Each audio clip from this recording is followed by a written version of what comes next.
Network.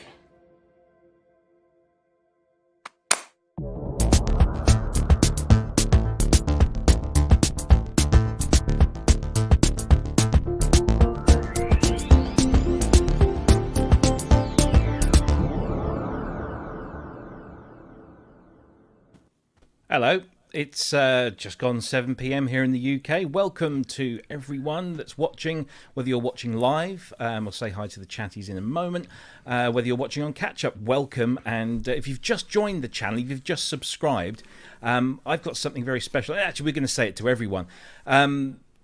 We did it, guys. We've hit 1,000 subscribers. Actually, we've gone way over 1,000 subscribers. Yeah, we're just like super happy.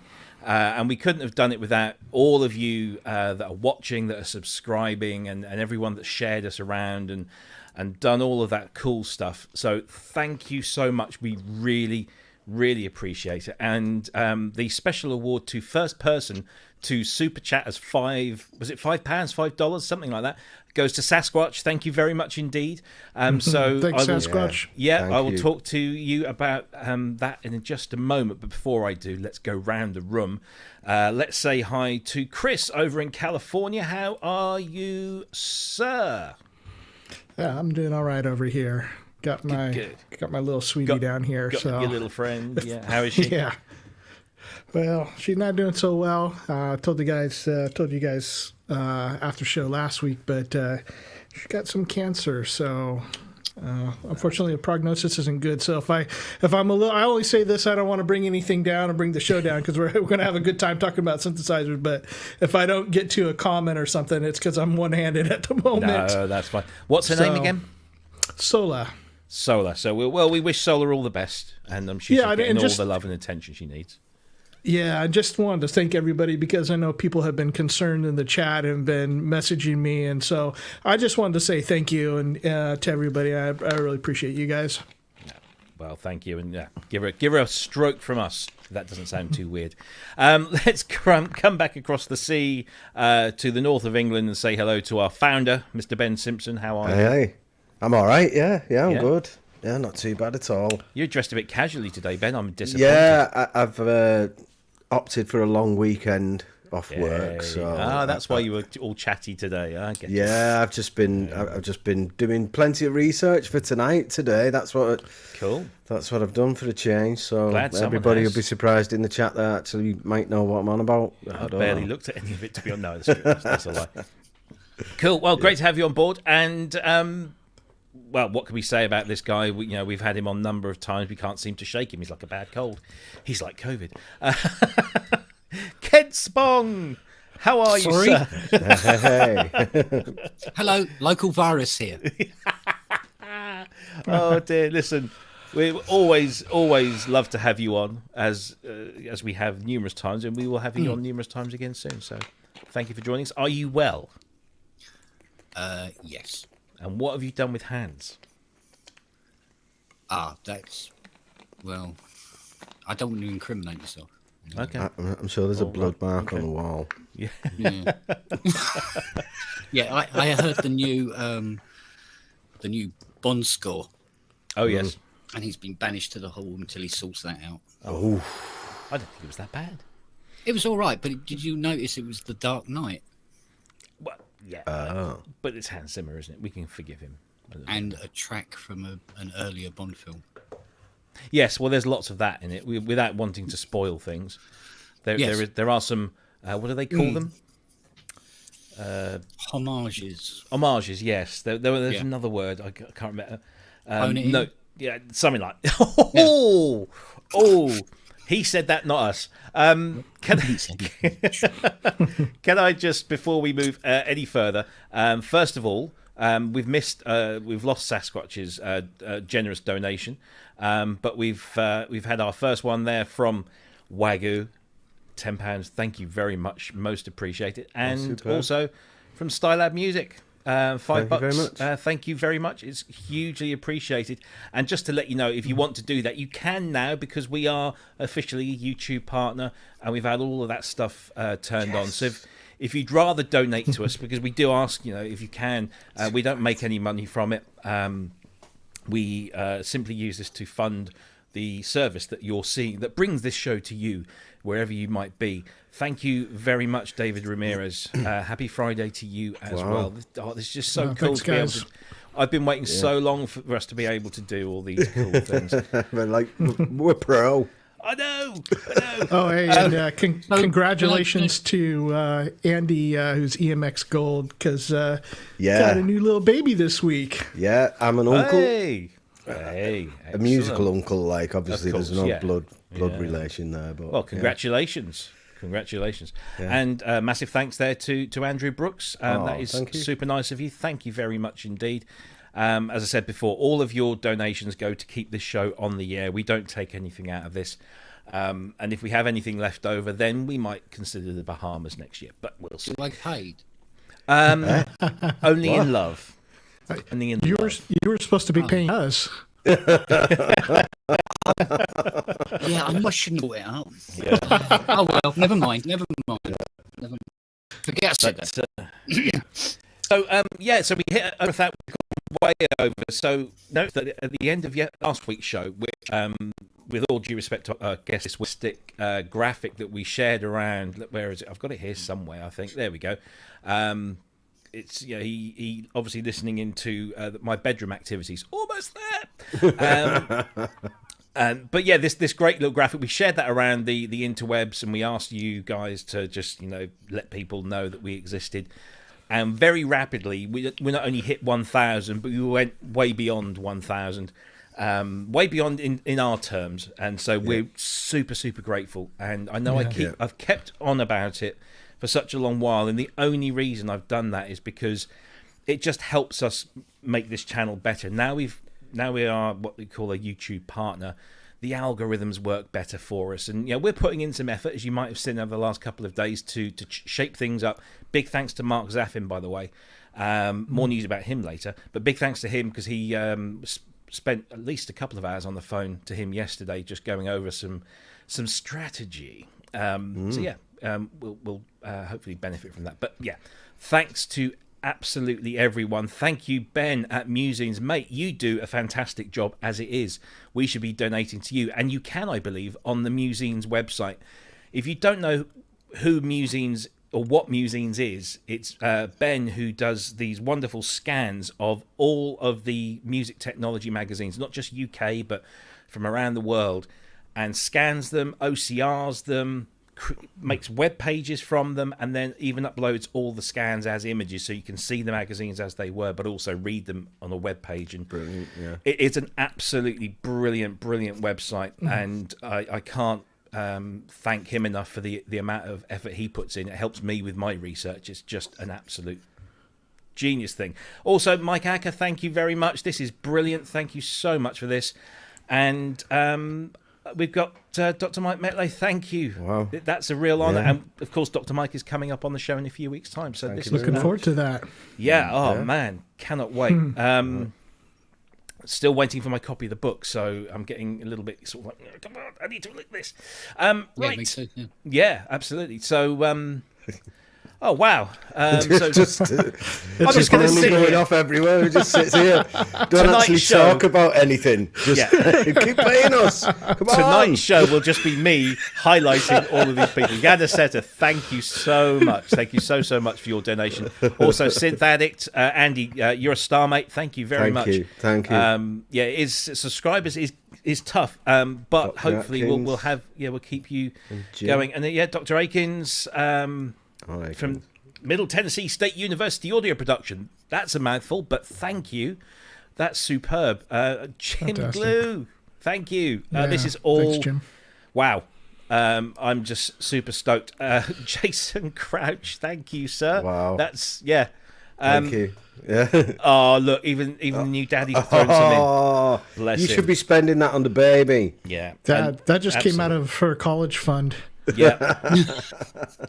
Well, over here in the UK, we're just getting into the season where all the kids have their school photographs taken. And so us parents now have to weigh up, do we send our kids to university or do we buy the 4 keyring pack? Because they're kind of about the same price these days.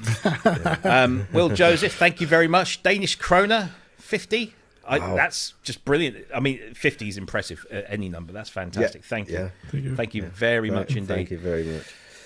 Oh, right. Okay, I'm just kind of feeling flush with cash. I mean, Bahamas, scratch that. Yeah, we're going Antigua. to Mars, baby. Yeah. Oh, yeah. On the top of a flying penis. Yeah. Oh, dear. Apparently, we're not the only ones waiting for Dr. Mike's book. So's Dr. Mike. Wow. Oh, dear. Anyway, we've got a cracking show for you because we've got Kent on, which is always a great laugh, and we'll be learning more. I'm going to just throw a teaser up here. We're going to be learning a little bit more about this. Look at that. Wow. So we're going to be finding out what that is. Most of you will probably know what it is, but we're going to find out in some great detail what that is. Yeah, but we're going to find out everything about it, hopefully. Indeed. That's what I want to know. Yeah. Mac, thank you very much indeed. That's a great donation. And also to Mark, there we go. That's an Thank odd you number. very much. $4.49. That's like a bag of fruit in there. Yeah. Excellent stuff. Brilliant. No, every penny is amazing. Thank you. Right, shall we crack on? Let's do some news topics, shall we? Right. Let's start off, because we are kind of playing a little bit of catch-up, because last week we had Steve on, and we just dedicated the whole show, as one would and should. Excuse me. So we've got a couple of news topics to kind of catch up on, the first of which is this, which is from our friends across the channel in France. This is UVI's Falcon 2.5 update.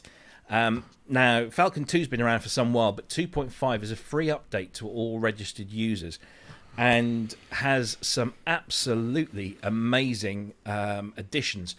There have been, let me just get round to the right page here. So what's new in Falcon 2.5?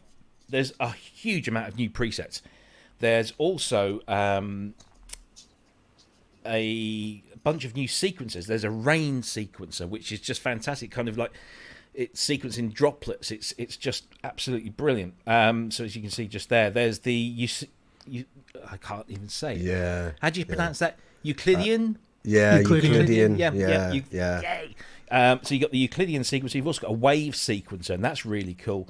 I did sort of think about getting this up on screen, talking through it, but then it would become a tutorial. We don't really get involved in that. But Falcon is this huge instrument with so many possibilities, so many oscillators, so many different filter types and effects, and just loads of great things.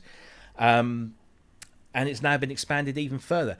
Before I sort of say what I think about it, did anybody have a chance? Has anybody got this and updated, or?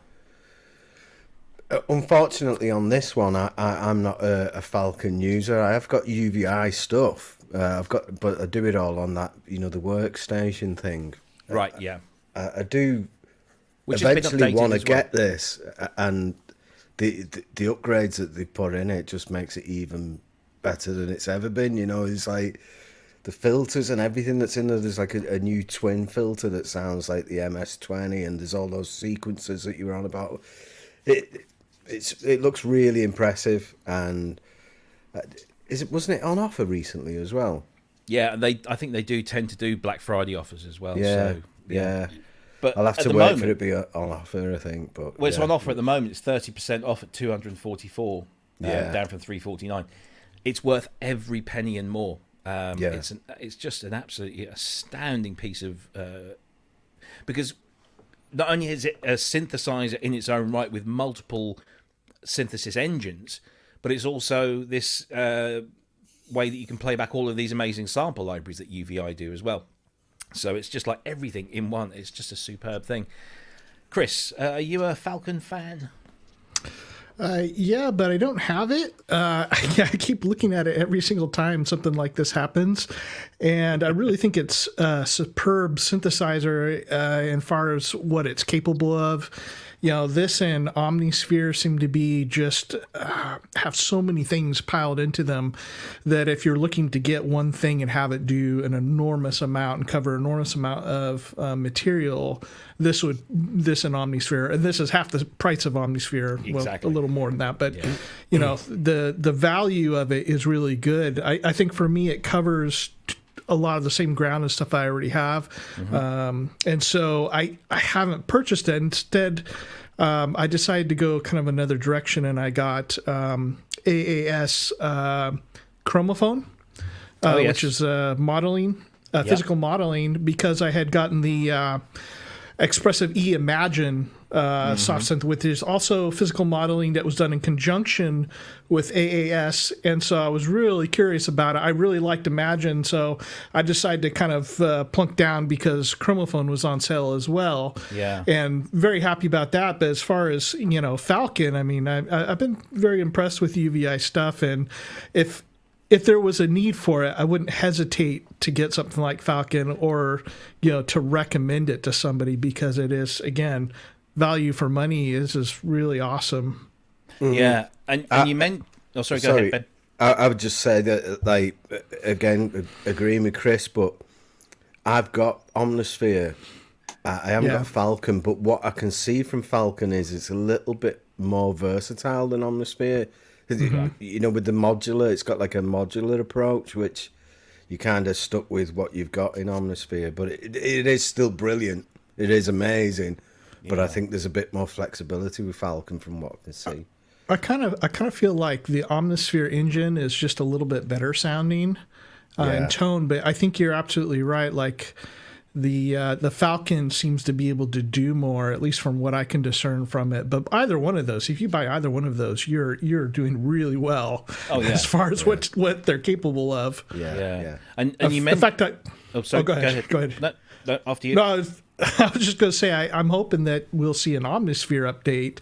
That would be fantastic. That's due, isn't it? I think. Yeah. Sure. 2.5 was ages ago now, wasn't it? Yeah. Well, we had 2.6.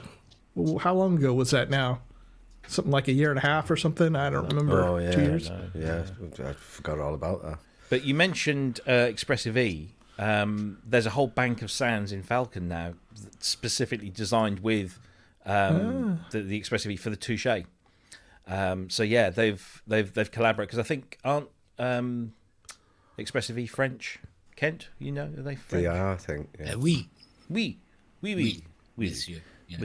So there's a whole bunch of stuff in there, which is, it's the thing that always gets me about Falcon is it can be as simple as you want or as complex as you want, and anything in between. Because if you want to start using it just to simply build analog or virtual analog synthesizer patches, you can do that. Then you can start adding FM. You can start adding samples. You've got the Urcam stuff in there, so you've got granular stuff and all the effects and the tools. The controllers, the sequencers. It's just a real smorgasbord of stuff. Have you tried it, Kent? Yeah, I got it. Oh, you got it. Do you like it? Oh, yeah, I got it. I haven't put the update on because, I ran it and it went, you don't have Falcon. I go, yes, I do. No, you don't. Yes, I do, but that's another story. Now, the thing about Falcon is, funnily enough, it was Richard Hilton.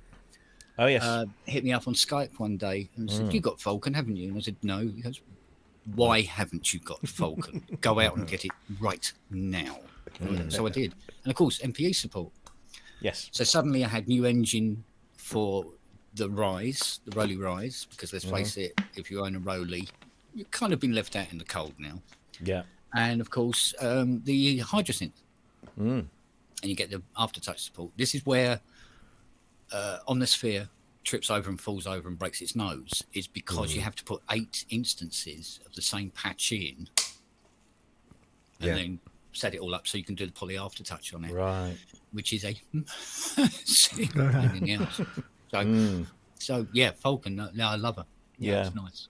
Yeah, it's very good. We've got a question in the chat room, which is one that does tend to come up and one that I do like to answer. It's from Dr. Akins, and it says, not used Falcon, is it comparable to Kontakt? Yes, and no. Yes, it is essentially... So Kontakt is a sample playback device. That's basically all it is. You buy a library, throw it into Kontakt, and you can create scripted interfaces for your sample library. Falcon can do that, no problem. But what Kontakt can't do is all of the other stuff that Falcon does do, which are all these different synthesis methods and workflows and effects and everything. It's so much more than Kontakt. It's cheaper than Kontakt. It's more powerful than Kontakt. It doesn't have the library support, but on the other hand, it's got all these other ways of creating sounds built in as standard. And anything you create on Falcon will work without the need for anything else. It will work on the free UVI workstation. So unlike Kontakt, where you have Kontakt and Kontakt Player, and you can't use full Kontakt libraries in Kontakt Player for more than 15 minutes before it times out, if you make something on Falcon, it's instantly openable and usable in even with the scripted interface in UVI workstation. The licensing, apparently the developer licensing with UVI is a lot simpler and cheaper than it is supposedly with native instruments. And I cannot for the life of me, and haven't since the days of Mk.II, which was what this was before the whole UVI and Mk.II thing stopped happening. I just can't believe that this hasn't trounced Kontakt, but I guess Kontakt has got that what do they call it, installed user base, and so they've got a like you said, a tremendous library of both their own stuff, and some of their own stuff is very good. I'm thinking I haven't used much to their like acoustic instruments, so I couldn't really say if their orchestral stuff is good or whatever, but like some of their more similar to what we're going to be talking about with the what was that one called, wherever it is, I can't find it, Empyreal. Oh, Empyreal, yes, yep. Similar to that, where those kind of things like their Farlight and Ashlight and stuff are really interesting. But I think with Kontakt, you get a little more into the modeled instruments if you get the whole complete stuff, because then you start getting the Massive X, and that's a very powerful library, but it's going to cost you a lot more than something like Falcon will. Yeah.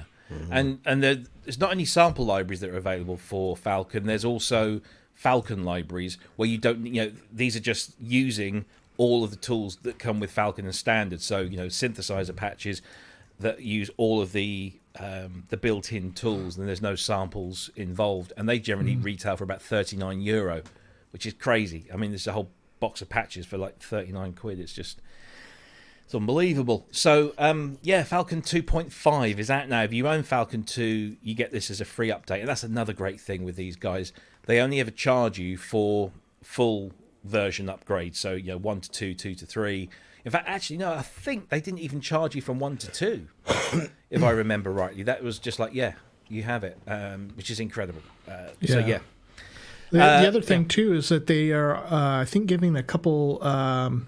You get, was it $100 voucher for their software?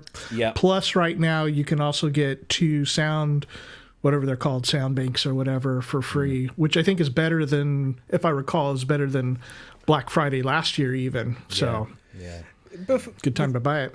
Before we move on or anything, I want to go a little bit off topic. Really? You? Yeah. you know how you can kind of put your own stuff in there and make your own synths, can't you? That's something that really, really interests me with this. It's always interested me with Kontakt as well, but not enough to actually fork out the money for it. But if I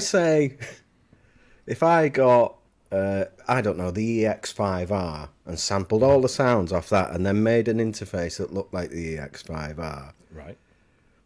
Is there any copyright infringement there in doing that? Will somebody get on my case for doing that? Only if you try to sell it. Well, yeah. No, well, the EX5R is an interesting one because there's a lot of samples in there. Yeah. So therefore, you're sampling samples, and that's a no-no. Right. But if you're sampling stuff that you've created with, say, the analog engine or the VL engine, then no, because you're creating sounds from scratch, and you can sample the hell out of those and sell them. You can say these are samples created with an EX5R. But if you sample samples, that's a no-no. But if I use the samples in a track, I wouldn't have to pay any royalties for that. So why do I have to if I'm using it for something else? Because the license agreement that you have when you buy the instrument says that you're not allowed to copy the internal sounds, the recordings. So it's people have tried, people have succeeded sometimes. Under the radar, they get away with it. And to be honest, I'm not entirely sure if Yamaha would be worried about samples from a machine that's 15, 20 years old. But they might. Dave Smith might not be too happy if I did some of his stuff. But the other thing that you would need to be concerned, especially if you made the interface, if you made it look like an EX5R, and even used the name EX5R, then you're definitely on dodgy ground. But the other thing you do need to think about is when you sell that package on, to have it in the UVIP format, you would need a license from UVI to distribute that. Right. Okay. So you could create all the instruments and sell them as a package, but it wouldn't be a UVIP package. So I'm not a massive expert in all of that, but licensing sounds fairly spot on to me. That thanks. Yeah. Right. So let me just get a bit thirsty here. Right. UVI Falcon 2.5. The UVI.net is the website. I think we get a big thumbs up from us. We should do something like a big thumbs up on the screen. Right. What should we do next? Let's have a look. There was something else from last week. Martinic. That's it. Martinic AX73. This one got rather excited about. And here we go. And I do believe Martin is in the chat room. I've seen the name flash by. So there we go. This is and I'm hoping we're pronouncing it correctly, Martinic AX73, which is a superb recreation of Akai's AX73 analog synthesizer, which had this really nice, simple interface. It was just very clean, and it had a rather unique sound. Dr. Mix has, of course, done he's been actually working very closely with them because there's another instrument there that we'll talk about in just a moment. But let me just play you a little bit of this.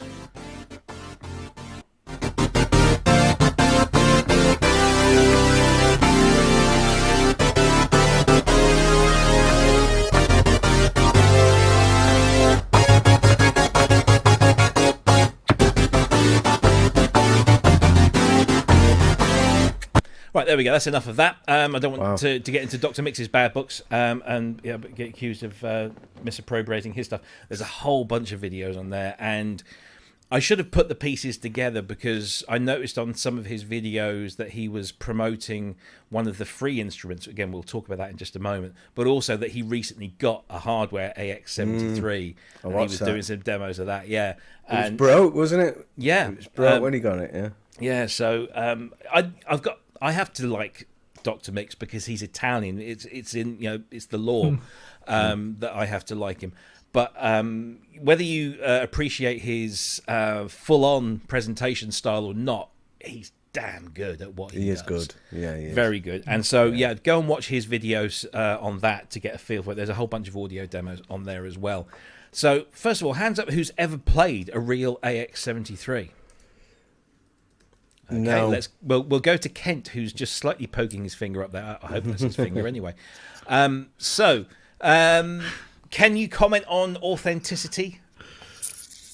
Yes, I can. Go on then.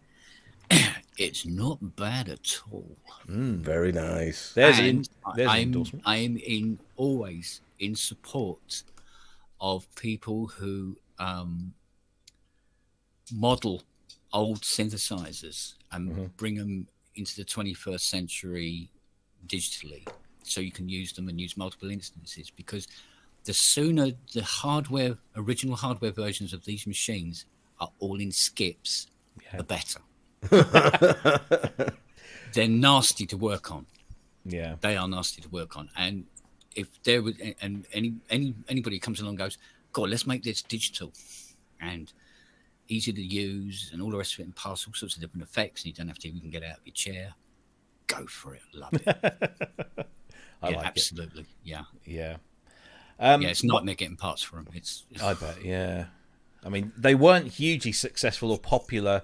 Well, certainly not as much as the big brands back in the day. I think Akai got some attention because of the other things that they were doing, but these seem to be sort of like hidden gems. And I've never played an Akai analog synth, whether it's the VX or the AX.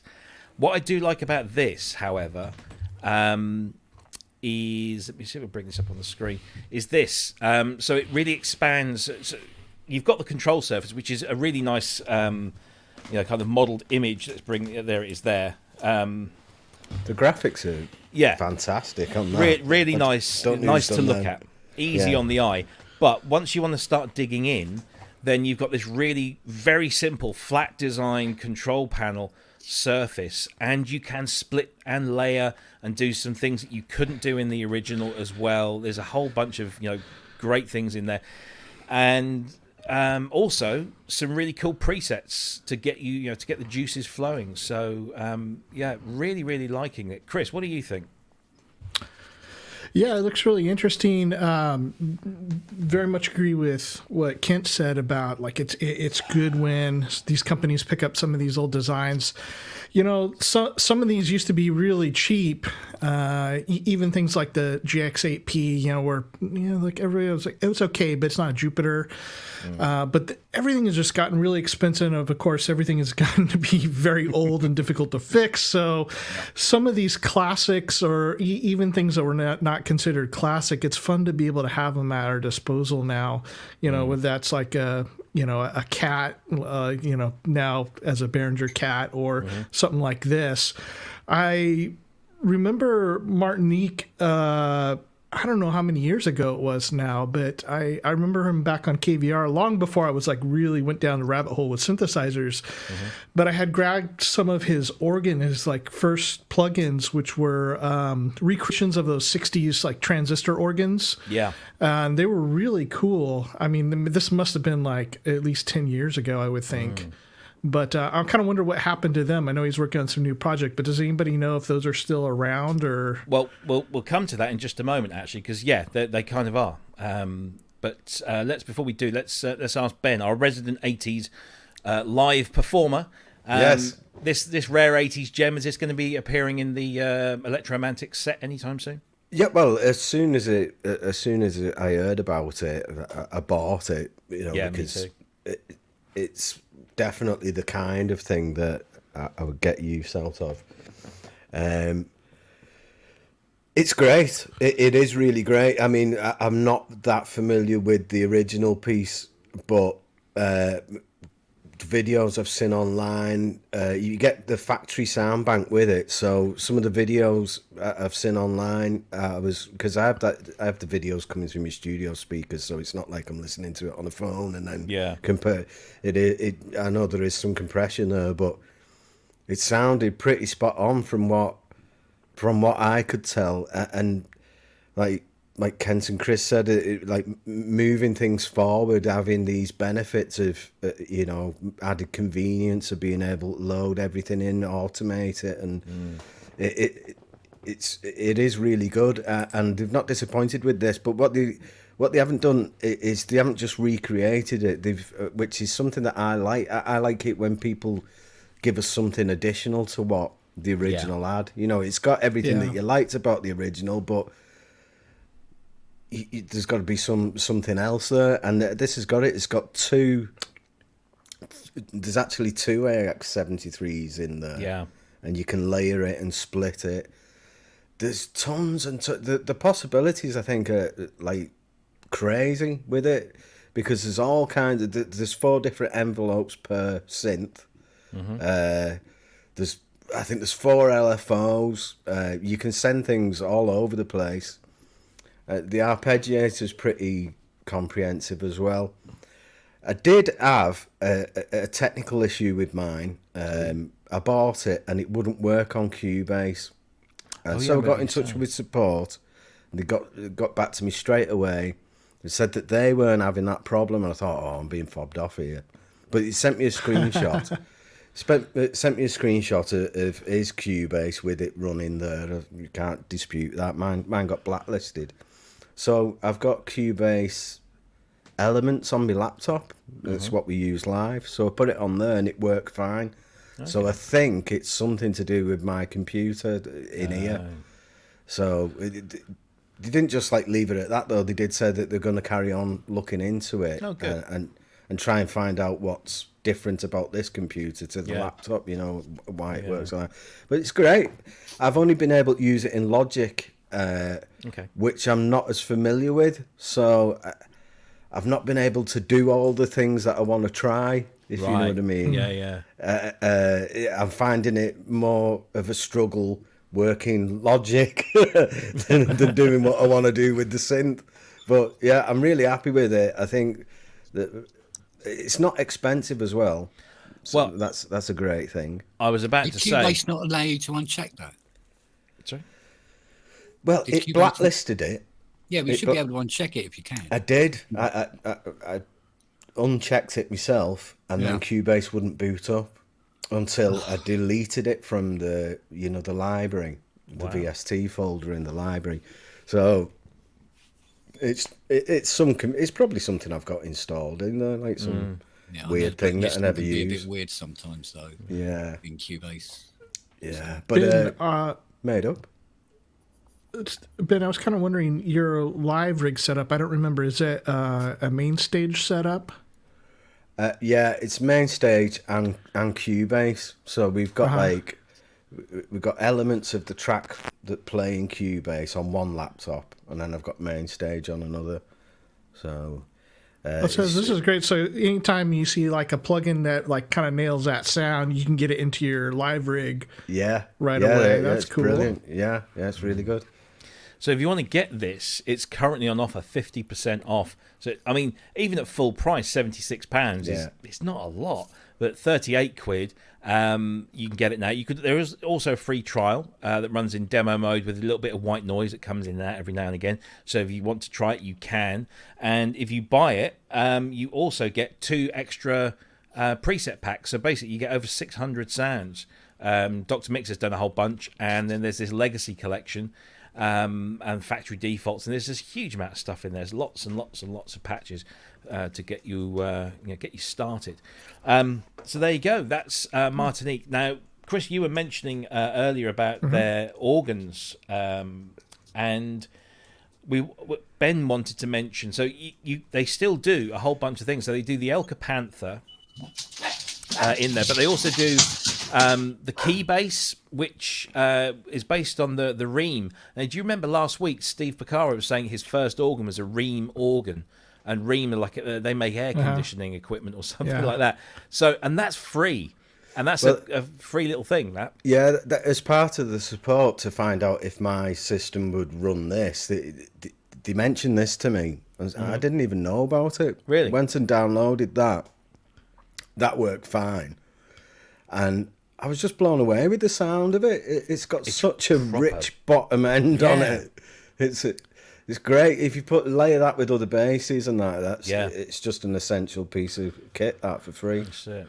So, by the way, something that's fun is they've got scanner vibrato, from organ, so it's like kind of a chorus or vibrato depending on the setting of it. But that's kind of fun because you think of it in an organ context, but it can sound really cool in other instruments. Like I've used it a bunch on guitar. Right. Yeah. So I can't. Yeah. So I think again that's going to get an all-round thumbs up from us for the AX73. And it's worth saying as well that graphic that we keep seeing, the skeuomorphic version of it, that isn't just like a static thing. No.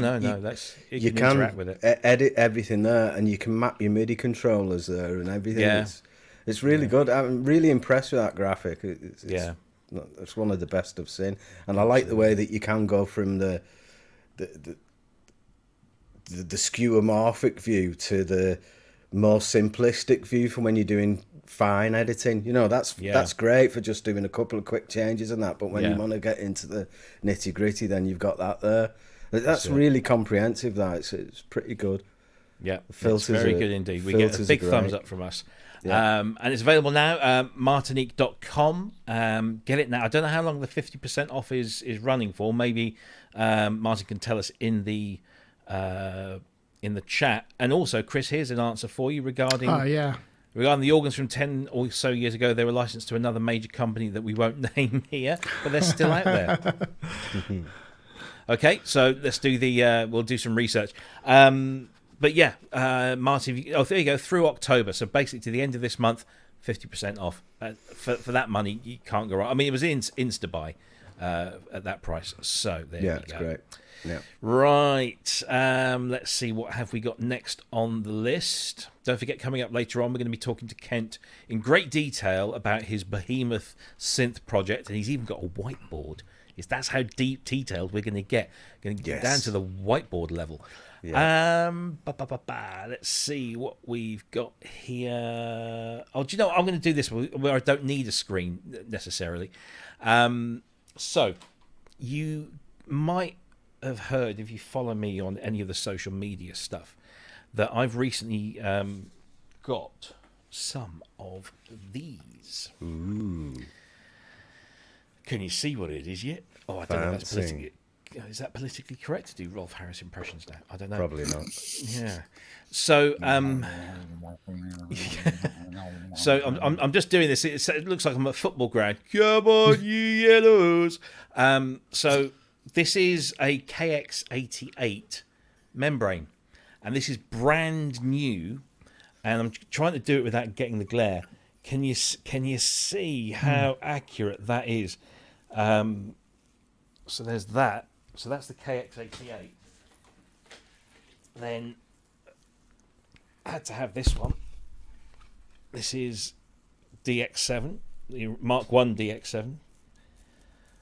All the colours, I have to say, are absolutely spot on. All the cutouts are absolutely precise.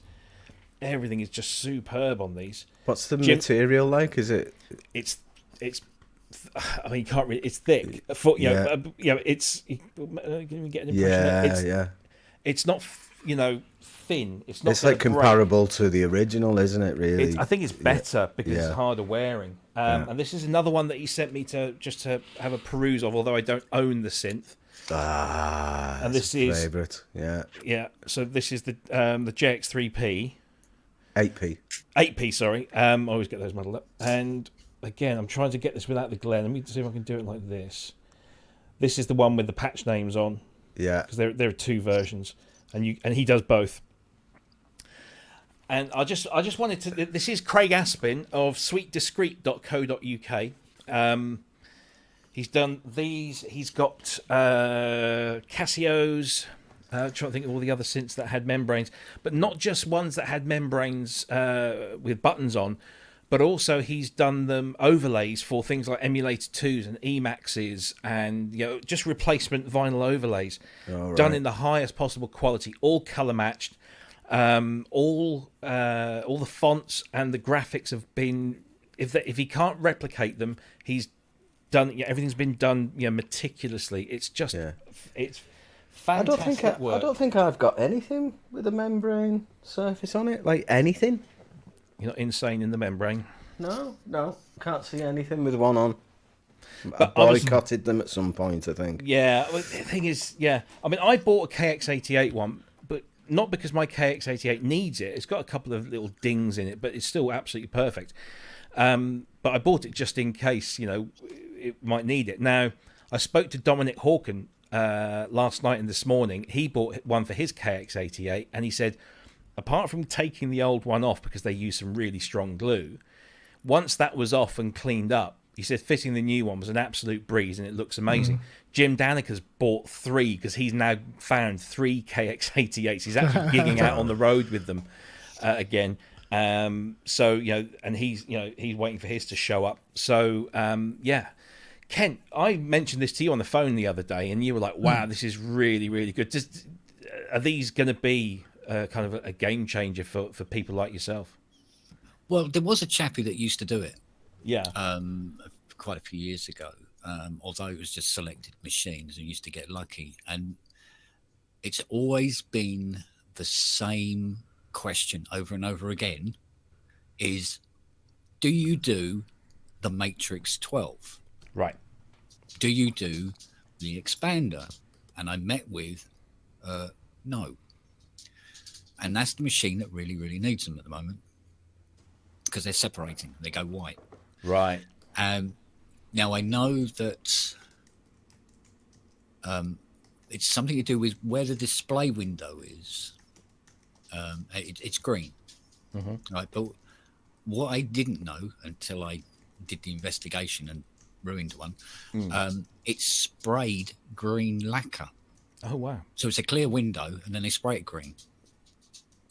So there's a lot of people chasing down this whole avenue of like, oh yeah, well then there's got to be, you know, your top screen. You've got to have then the black vinyl, then the membrane vinyl, and then a green vinyl, and then the base vinyl, and all this, and it will get very complicated. And apparently, it's not.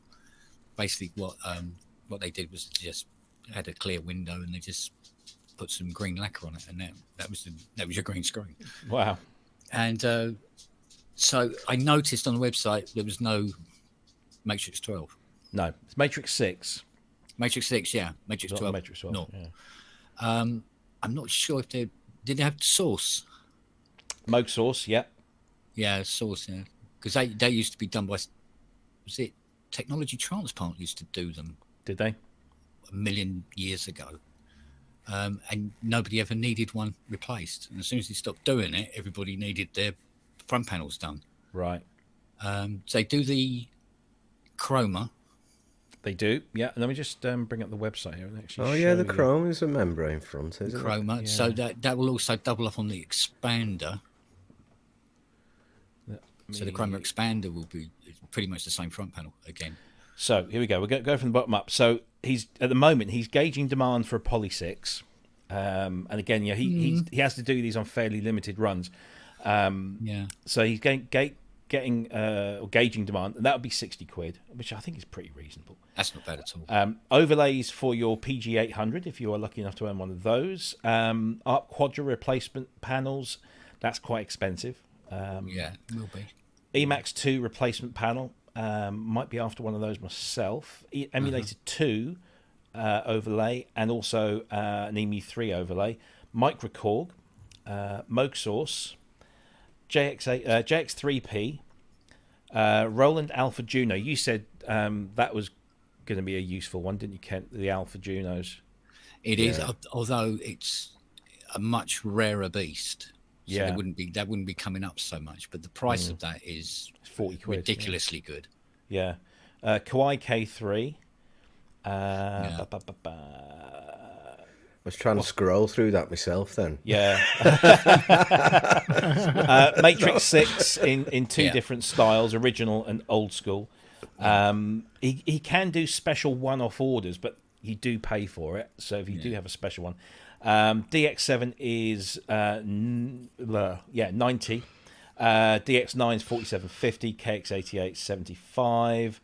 Quite keenly priced. Actually, sorry, the DX7, that £90 includes the fitting. The actual thing on its own is 55. Right. JXP 55, Kawaii K3 55, CZ1000 £40, JX8P again, and yeah, that's kind of it. But Craig does a whole bunch of other. He doesn't just do membranes. In fact, I've got some fairly confidential news from Craig, which is very exciting, and maybe we'll get him on the show to talk about that later on. But Craig does a whole bunch of stuff, including parts and studio work and everything else. But I just wanted to give a big shout out because I put my money down on one of these some while ago. I just saw he was doing it, and I thought, well, I might one day want one, so I'm going to get one and stick it in the bank, basically. And he had a bunch of issues. He didn't get enough demand, and then eventually he went for it. And I'm glad I waited because it is superb quality. And when the time comes to fix it or just spruce it up, it's an absolutely brilliant piece of work. Is the back of that all sticky? Only the white bits.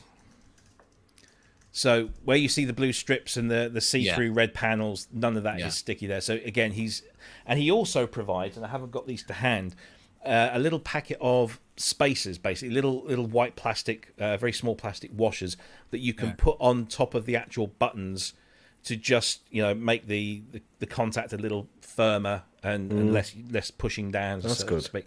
Yeah. So and he's got a video online to show you how to fit them. What you have to do, and instructions come in the box as well, and it's really really good. Can I make a little suggestion? Yes. When when I was making the Mk.II controllers, they too had the vinyl panel to go on, and the first one I tried to fit how you would normally think you would do it. So you peel off the back paper and then try and offer it up to a hole and then put it down. If it's slightly out, you can't get it off again. Yeah. So what you do, which is totally bizarre, but this is a tip for anybody who is watching who wants to fit one of these. Get a spray bottle full of water. Yep. Spray it all over the panel. Yep. Even spray it on the back once you've taken the peel off. Put it on the water. Move it about until you got it right. Squeegee it out. Leave it the hell alone. Yep. It's there for the rest of days. Yes. And Craig puts that in his instructions as well. Oh, does he? Interesting. Yep. Yep. Put water on and you're good to go. Yeah. I used to fit them in the rain. It's brilliant. Yeah. So there you go. If you want any of those panels, it's sweetdiscrete.co.uk, and tell Craig that we sent you, and he'll look after you. And if you have any special orders, he's open to suggestions. He's a busy guy. He's a one-man band, and he contracts this production work out there. But he spends all the time, making sure color match. I mean, the processes he's gone through to get the colors just right is fantastic. So it's a real work of art. And if you're looking to replace membranes on a keyboard, there you go. So there you go. Well done, Craig. Hopefully speak to him. We'll try and get him on the show because he's a very interesting guy. I want to hit him up on a Matrix 12 now. Yeah, absolutely. Well, if there's demand for it, obviously Matrix 12s, I guess, aren't, hugely abundant, but you never know. Yeah, but they all suffer from the same problem. Yeah, so definitely worth contacting. Right, let's see, what have we got? Let's get rid of those. Shall we? Let's talk about a couple of chorus pedals, shall we? Yeah.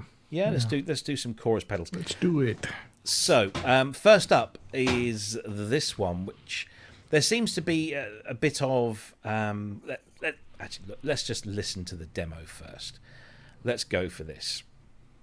Let's see if I can do the right. Here we go. Right, here we go.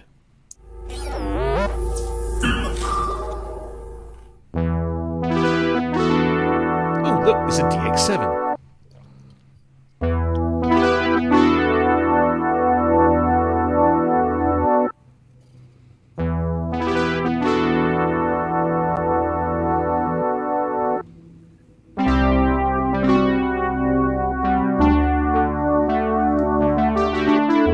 It's got 3 arms. I know, yeah. One's a bit hairier.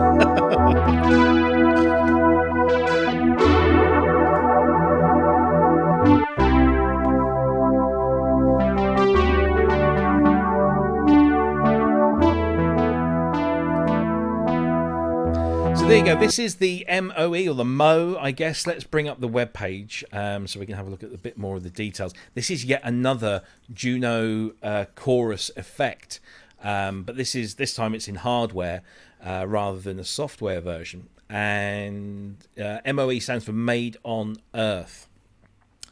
And there it is. Analog is out of stock already. They're only doing very short production runs, apparently. But it's this really, really nice chorus, which has a bit more control than you would expect on the one that came actually built into the Junos itself.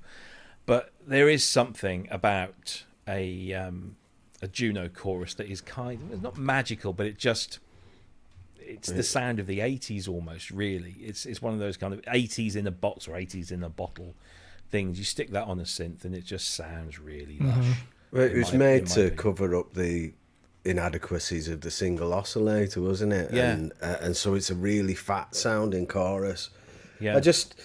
It sounds incredible, and this one's like a total replica. It actually uses the original parts and everything, doesn't it? So yeah. It's very authentic sounding with more control. But also, I mean, you say it was designed to cover up some of the inadequacies, but it also introduced noise. Yeah. But it was a nice noise, and noise can be good.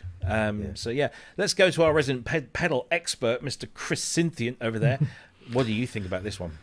Yeah, first of all, just a thanks to James Dyson for the donation. Really appreciate it. We got caught up in a conversation and skipped over it, but thank you first. Indeed. And Juno Chorus, man, that's some of the best. Like, I think Roland, and some of their choruses really got it right. The CE one, the Dimension D and C, and the Juno chorus are probably my top 3 choruses ever, and they're all from one company basically. Yeah. So they really do it right, and it's nice that the X5 chips are out. I'm kind of thinking maybe that's something I'll have to talk to Kent about at some point. But I was thinking about maybe revitalizing the chorus circuit on my Juno 106. But the 106 that Juno chorus is, it's a true stereo. I'm one disappointment about this pedal, especially since it's a little bit pricier, is that it doesn't have stereo inputs. Right. So, I guess they really stuck to the original there, and it's getting a mono signal from the Juno and breaking it out into stereo with the 2 delay lines. But it'd be nice for synthesizers to be able to keep that stereo field if you have stereo stuff going on in your synthesizer, like pan spread or something like that. But that Juno chorus is one of my favorites. First the Tau chorus, plug in, and then later on I've been using a lot the Arturia one on not just synthesizers but guitars and a lot of other stuff, just because it just sounds good. It's voiced really well. So cool that they're doing this. Yeah, absolutely. Kent, Kent's munching his dinner. We'll give him a break there. Ben, any more thoughts on this? Well, yeah. I just wonder. It is a little bit pricey, isn't it? It's how much is it? It's about $450. Yeah, around about £500 or something. Let's have a look.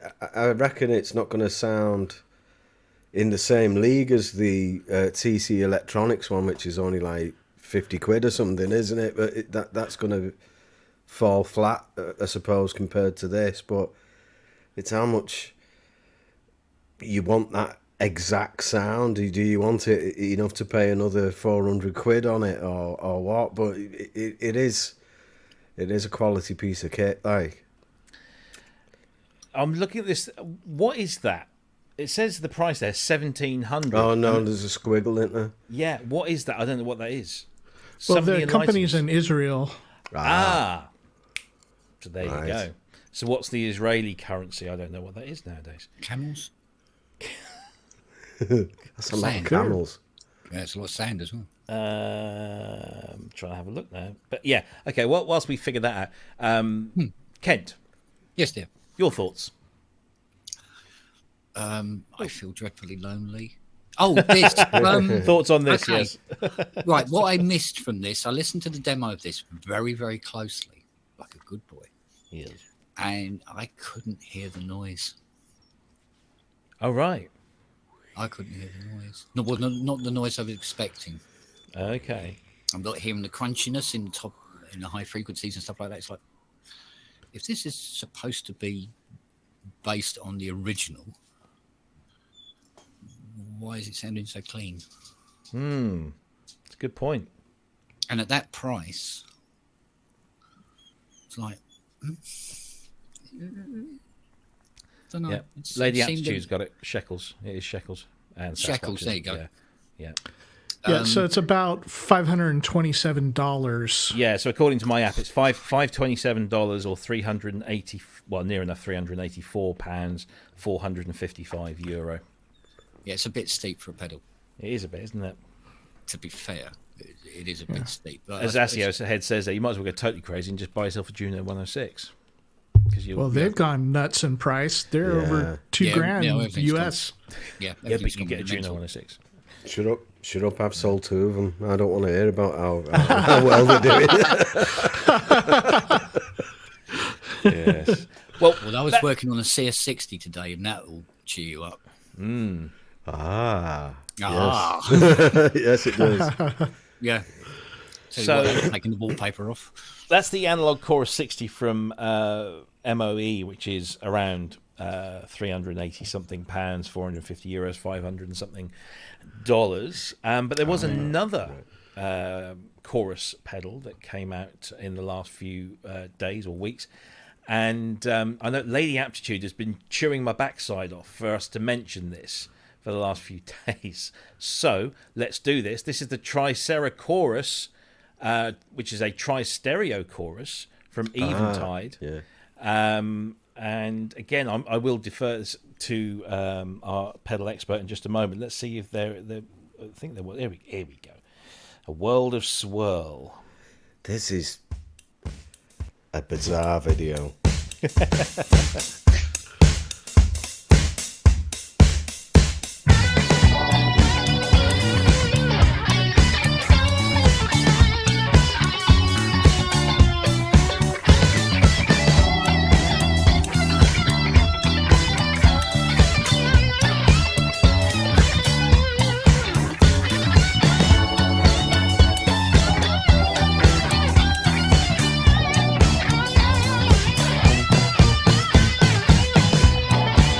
That's quite a good video. I quite like that.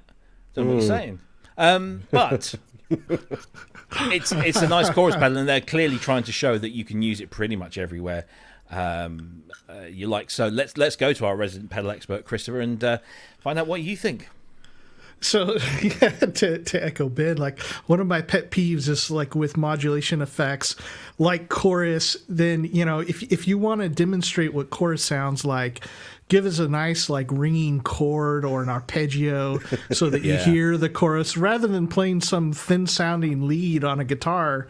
Like that's not going to work. But this is a great chorus. So this was an algorithm that was originally come out on the Eventide H9, and which was a great relief because they had a chorus algorithm from their Mod Factor series, which was then put into the H9 that sucked. It was terrible, and you couldn't get it to a more of a vintage sound. If you wanted, it was a very digital sounding. It was, I think, all the different, they wouldn't tell you what the different settings were doing. Like, is this multi-voice or what's going on? And I mean, it was just a disaster. It sounded terrible. And then, towards the end of their run here with the H9, I'm not saying that they've ended the H9, but they've stopped making algorithms for it because they filled it up. They came out with this, and it's a great sounding chorus. So I've got, they gave H9 users the plugins at one time, and so I've got this as a plugin, and then I also have it on my H9, which actually I think is right there on my small board right there. And it's what I use for chorus on this board. So it's, and you can up to 3 voices for it. It's you're able to adjust and get it to some really nice places. You can do some kind of Dimension C kind of sounds or Juno choruses if you dial it in. But it is very lush. I also can kind of get in, to some phalanging as well. So as a standalone pedal, it's not the greatest value for it. I can understand, like, if people just want that one effect, it's a much better value in the H9 because then you have everything else with it. But it is a good sounding chorus. Yeah. Kent, you just made a comment in the chat room. You couldn't hear any chorus. No, it was a bit subtle. I must admit, I could hear something. I don't do subtle, mate. Sorry. No, it was just, this is true. This is true. I've raced you on Gran Turismo. Subtle is not your favourite. Yeah, but you're useless at driving a Porsche GT, mate. Yeah, well, I like to drive you take those decent bends cars. wrong every time. This is true. Take the apex, man. I'm practicing. But yeah, did you not like this then, or was it just leave you underwhelmed? Or No, I think what it is, it's a horses for courses thing. I mean, I'm very much when you're using a chorus, I'm putting it on a pad kind of guy. When you're using it on busy things, I'm not hearing it. I'm sorry, I'm just not hearing it. I mean, if during the video they turned it off, and you go, oh, and turn it back on. Oh, right, so it's doing that. Okay, cool. But it does get a bit more extreme. Yeah, I don't do subtle. No. Oh, sorry. No, that's fair enough. But I mean, well, actually, you can stop that. They want a chip. Oh, right. That's what that's over. They're all on the landing, waiting at the door here. I see. Going, give us a chip, Dad. Give us a chip. Fighting over it. Yeah, so Eventide TriceraChorus is out now. It's a great name. $299. It's a good price though. Yeah. But I'd like to hear it on a pad. Yeah, I mean, there's lots of demos. I don't know which ones are going to give us. No, I'll take my word for it. It can go from very subtle to like crazy intense. Right. It's got a really wide range with it, and you can dial in some of the other delay lines out, and just have like a single delay line, like a chorus, old chorus pedal or something, or do the like multi-voice thing. But yeah, same thing. Like pads, or like to me, like nice a clean guitar chord or an arpeggiated guitar chord. Like that's what you really want to hear chorus on, not some like thin lead line. Yeah. There you go. It's available for $299. EventideAudio.com if you want to find out more about that. Something just cropped up in the chat. We were talking about Omnisphere and lack of updates. Ben from Musings is saying he sees Spectrasonics are teasing multiple new products for this Tuesday. Ooh. Not RMX2, unfortunately, apparently. So, yeah, interesting. Awesome. Keep an eye open for that one. And watch this space. We'll cover them. It's due, isn't it? Let's face it. Yeah, indeed. Apparently, something is on their Twitter account. So, yeah, if you do Twitter, there it is. Lots of swearing. Indeed. Right. Let's do another effect thing. These ones. Now, again, I'm going to defer to Cryss on this because I know he gave these an extensive workout. So this is from IK Multimedia, who are keeping quite busy at the moment. And they have just released a new expansion for their T-Rax collection. This is the Tascam and Tayak tape collection. 4 decks included in here. So you've got a Tascam 388. What else have you got in there? You've got one of the Porter Studios. You've got the Tayak A6100 Mk.II and the A3340S. And not only do these sound really nice, and I have been playing a little with them, but they also look the part as well. I love anything that has moving parts in a graphic. Hands up who didn't try a Porter 1 back in the day? Oh, I had one. Yeah. I didn't have one, awesome. But I knew somebody who did, and we used to just like, it sounded awful. I bought was it the 488, the 8-track one? Yeah, because I had the 424, which was a 4-track. Yeah, I bought a 488. Did they have DBX on them? Yeah, I think they had something on there. But I bought one used a couple of years ago. Yeah, because I was here. So it was a few years ago. And somebody said, I'll just give us 60 quid for it. One of the channels is a bit, scratchy, but other than that, it's fine. And I was like, I've always wanted one of these since I was like this high. And so I bought it and I put it down. I had one blank cassette. I actually had a blank cassette. And I popped it in and I started recording on it. And it sounded awful. It just, yeah. And I don't think it was faulty. I think. Did you clean the heads? No. I did. I cleaned the heads and everything. Right. Yeah. And I deliberately didn't use the one scratchy channel, but I just started oh my god, really? Yeah. How spoiled are we? The 424, what I remember about it is like boomy lows and harsh highs. Yes, it was very much that. It was very much that. But there you go. So, Cryss, you sent me a picture the other day, and you'd got your master bus stacked with all of these, plus a whole bunch of competitors. So I'm relying on you to tell me the verdict. How good are these compared to the competition? So I ran the original 4 the IK Multimedia tape machines. Yes, yep. These new 4 ones that are the TIAC and Tascam, the Baby Audio tape. Hold on, I've got a. Where's my picture? I can't even remember. I tried so many things here. Okay, I'm pulling it up now. P42 on there as well, didn't you? Yeah. So that's not actually a tape simulator, but it does some similar things, and it's such a great plugin. I put it on there. But also the Clevgran DAW cassette, the Aberrant DSP sketch cassette, the what's the company that makes the Cat Tape Echo? Waves Factory. Waves Factory, yeah, their cassette. So that's, let's see, 8, 9, 10, 11, 12. And I think I forgot to do the other IK Multimedia stuff that was in the mix box. And I mean, it's definitely like a trendy thing for tape machines right now, but I love it. Yeah. Because, I mean, they really bring us back to either, like with this one, the little Porta Studio, it takes us back to our teenage years when we're sitting with a 4-track recording and, going through that. And it sounds very authentic. Or it takes us to those classic albums that we love so much and that certain thing that tape does. So as far as the verdict, I kind of classified them into 2 different categories.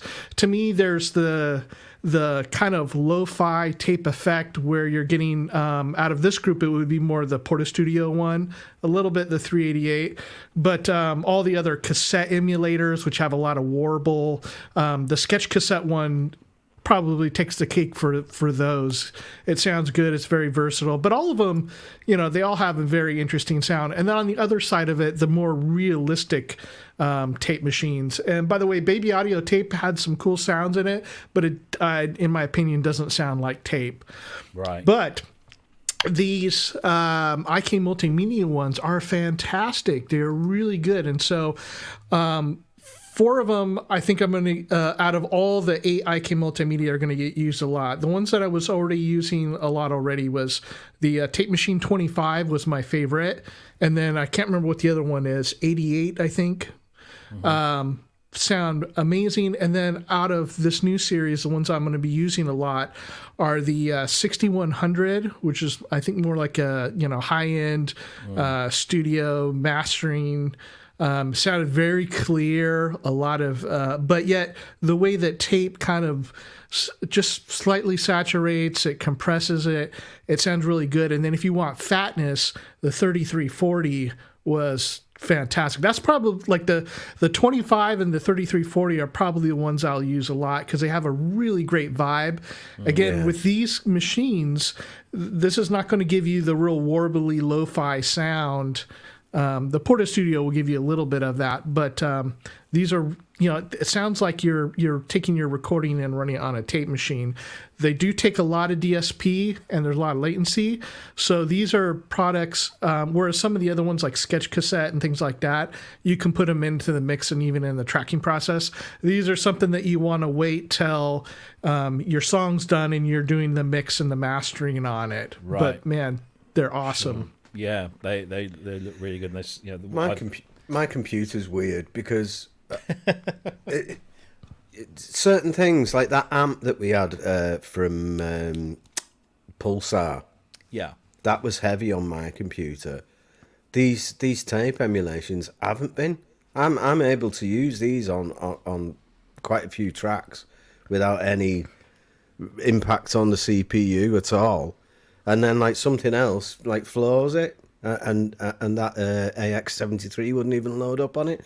Somebody mentioned in the chat before about using my computer as a test bed for all the music industry. I think it's probably a good idea because if it works on mine, it'll work on anything. I think. Well, well, what I said in earlier in the week is like, maybe a couple of my friends need to stop buying synthesizers and upgrade their computer. If their computer is from 2 decades ago, it might be time. It's still quite new. It's 2009. I think this century. That is well new enough. Does it sound better, Ben? Does it sound better because it's vintage? It's noisier, yeah. Yeah. But going on back to the tape thing, I love them. I think they're great. A few people have said in the chat, like, I remember using tape back in the day, and it's awful. Like, why would you want to revisit that? And it's not so much you want to degrade your audio recording, but you want to add some substance to it. Yeah. I think, and you get like a virtual synth that can sound quite sterile, and you put it through, you know, if you put your Fairlight plug-in through the tape machine, it gets a little bit closer to what you've heard on the records, doesn't it? Exactly. So it's more of a sculpting tool than I'm sick of all this clarity. I want to go back to the 80s and 90s. It's not that. It's just that you want to add a bit of character to the sound and absolutely. Something that like stirs something in somebody instead of just being a thing that does nothing to anyone. Yeah. Kent, go ahead. Sorry. Just to tack on there, sorry, Kent. One thing that again I'll say again is that there's kind of two categories, and where I see people misunderstanding what they're for. And Ben pointed out like kind of both things about it, and I wanted to highlight that again. It's like a real tape machine has a very nice character, but it's very subtle. And I don't think people understand how subtle it is. And so where these tape cassette ones, you know, the lower fi ones, are kind of becoming people's idea of what tape is. And that's like a really extreme effect. Whereas if you're on some sort of old Studer or Ampex or something, it's a lot more subtle. It's a character thing, kind of what Ben was getting at. Like it's something that just subtly brings everything together versus the more like really warbly, like very degraded cassette tape machines, which are more, to me, more an effect. Yeah. Kent, do you repair many tape machines or any at all, or are you just a synthesizer? I have done in the past. Normally, it's a different discipline, I suppose. But way back in the day when I had the Tascam 388,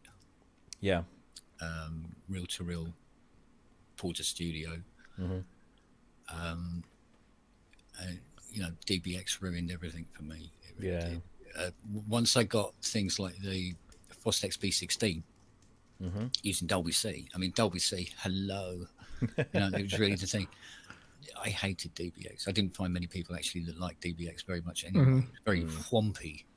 So, it's interesting, tape plugins, because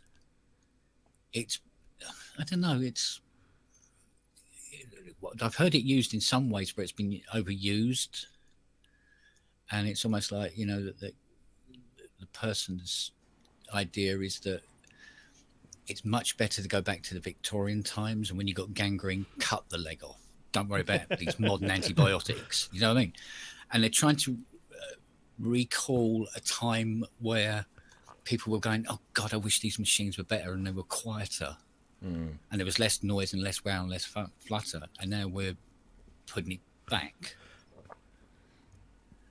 I think we also have more control over it now, don't we? I mean, sometimes you couldn't control it. It was just inherent in the machine. Now with these plugins, we can say, we want that, but we don't want that. We want this bit of it, but we don't want that bit of it. And so that you can, use. I mean, it's like anything. As technology progresses, lots of things get stripped away to make it left behind. To make it more efficient. Look at MP3s. Let's strip some frequencies that we can't supposed to not be able to hear. But my point is, I can't. My point is, I don't understand why the Porter Studio one exists. Why does that one exist? I can understand the other. I can understand like the Stage 340 and stuff like that. Yeah, cool. But the Porter Studio, really? Well, I guess it's like chiptune. I can't stand listening to that kind of chiptune music. It's video game music from 40 years ago. I don't want to hear those things. We have progressed. However, I'm not in the minority, but I'm certainly there's a lot of other people out there that do like it, and so I guess there's probably people. I mean, IK must have done their research. I'm just old and bitter. There's a nostalgia, and for certain people, certain parts of nostalgia are more nostalgic. So, like Kent, you were talking about the noise on a Juno chorus as being that thing that you love. Well, my Juno's getting so noisy on the chorus that I'm not loving it. I'd like to dial it back a little bit. but then again, like I wouldn't want to put a Portastudio sound on all my recordings. But if I was looking for a vibe for something certain, then I would. But that's where I think like the 3340 or the 6100 are probably more serious mastering tools rather than the 388 or the Portastudio, which are more effects. They're more like a vibe. Yeah. I was just going to share this because I've just found this. This is the Portastudio I owned for about 2 weeks before I just got that. I thought, no, and I stuck it and I sold it for what I bought it for to someone who was going to service it and give it lots of love. And it was the 488 that I had. It was that one. Which is rather large. And it had an LCD screen and everything. Yeah, it was great. That I 16-year-old me is jealous because I only had the 424. Yeah, that was really good. That machine. I used that to record like a album demo. Right. It was really good. It came out really well. I was dead surprised. Well, so I mean, I bought that. Somebody said, "Yeah, you can have it 60 quid." I think it was. I bought it and I played it. I thought, no, I can't. Not. Oh, was that one? Yeah, it was that. Well, it was that model. Yeah. Yeah. Oh, I thought you meant the Porta one. That sounded crap. I thought that sounded great. That one. No. But the thing with that is, because it crammed 8 tracks onto cassette. The heads were all smaller, weren't they? So the quality wasn't as good as the 4-track ones. But these it did the job. A lot of crosstalk. Yeah. But because I hired a 244 back in the day when we were doing a demo for I think it was for Scabri Records or somebody like that. I'm sure they're buried somewhere now, but it was we hired the 244. It was £180 for a 4-hour session. Wow. Yeah. The trade-offs, with the 8 versus the 4 in those heads, like you're saying, Ben. Like, so I had the 4-track, and so I would have to do, a drum track with my DR110. I would do a rhythm guitar track and a bass guitar, and then I would bounce it to one track, and then I'd have the other 3 for vocals, a lead guitar, and whatever, a synthesizer or something. And the thing is, like, well, it may have been a little better quality initially, but once you started the bounce, like the quality dropped so radically even on that 4-track that like you were starting to do things that they would be doing in the 60s in the studios. Like if I boost the treble as I record it and then it bounces, like you're all these things that you wouldn't think about now. And to Robbie's point of, we like some of that, but wouldn't it be great to be able to choose what parts we want to have in our music? Yeah. And so to pull one of these up and go, I'm just going to shift the bias a little bit hotter here, or I'll add in a little bit of noise. Like, oh, that's, how much saturation do I want? It's like it's a luxury compared to actually doing it in the physical world. Yeah, absolutely. So there you go. That is the IK Multimedia Tascam tape collection. So you get 4 tape emulations for normally €199, but it's an introductory offer of $129.99. But you do have to own T-Racks to host these in, so to speak. So they do work as VSTs though, don't they? You don't have to load. That's how I was using it. Yes. They work independently of the T-Rex thing within your DAW. Or you can have it, and then you can build these into a chain within the T-Rex environment. But I think you have to own T-Rex. Yeah, I think whatever. I'm pretty sure. Yeah, but it's reminded me back in the day before I got the QX1. I completely forgot about this. But I actually tried to use a Porta 1 live with the band. I had a Yamaha CS5 and a CX5, I think, at the time. So it was like a strange period where I was trying to go digital. I had analog gear. And I couldn't sequence anything. So I recorded like played it in by hand to a click track that was on track 1, and I did these like 3 parts so I could have like three of me live, and just used to play the tape. It was so dangerous because tape can snap or anything. They're doing gigs, pressing play on the Porta 1. The click track coming out of track 1 going straight to the drummer's headphones, and everything else panned hard right so it'll come out through the thing. So it's crazy what you used to have to do, you know. Yeah. It was... Right. Okay. Sorry. Something to mention. I think it was already been answered in the chat, but it's not part of the new group buy. And also, if you own some of the T-Rack stuff already, or the tape machines, I should say. If you own the other tape machines, it brings it down to something like $90, a little over $90 US. Yeah, they always do a reasonably good offer, introductory offer on most of their stuff. So that gets a thumbs up. Tascam tape collection from ikmultimedia.com, available now. Let's see what is the time. Right, I'm gonna pause the news top. We've got a couple more to go through, but I'm conscious I want to get Kent to talk now. So I'm going to share something on the screen here before we shift things. So. You may have heard about this thing. Ooh. Kent, what is this called? Expensive. This, my friends, unwieldy. Yeah, unwieldy, expensive thing full of air.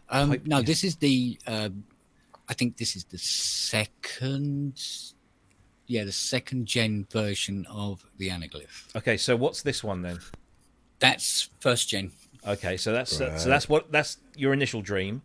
That's the initial gen, yeah. And then that one? Yeah. And then would this be the newer one? That's third gen, yeah. Okay. Yeah.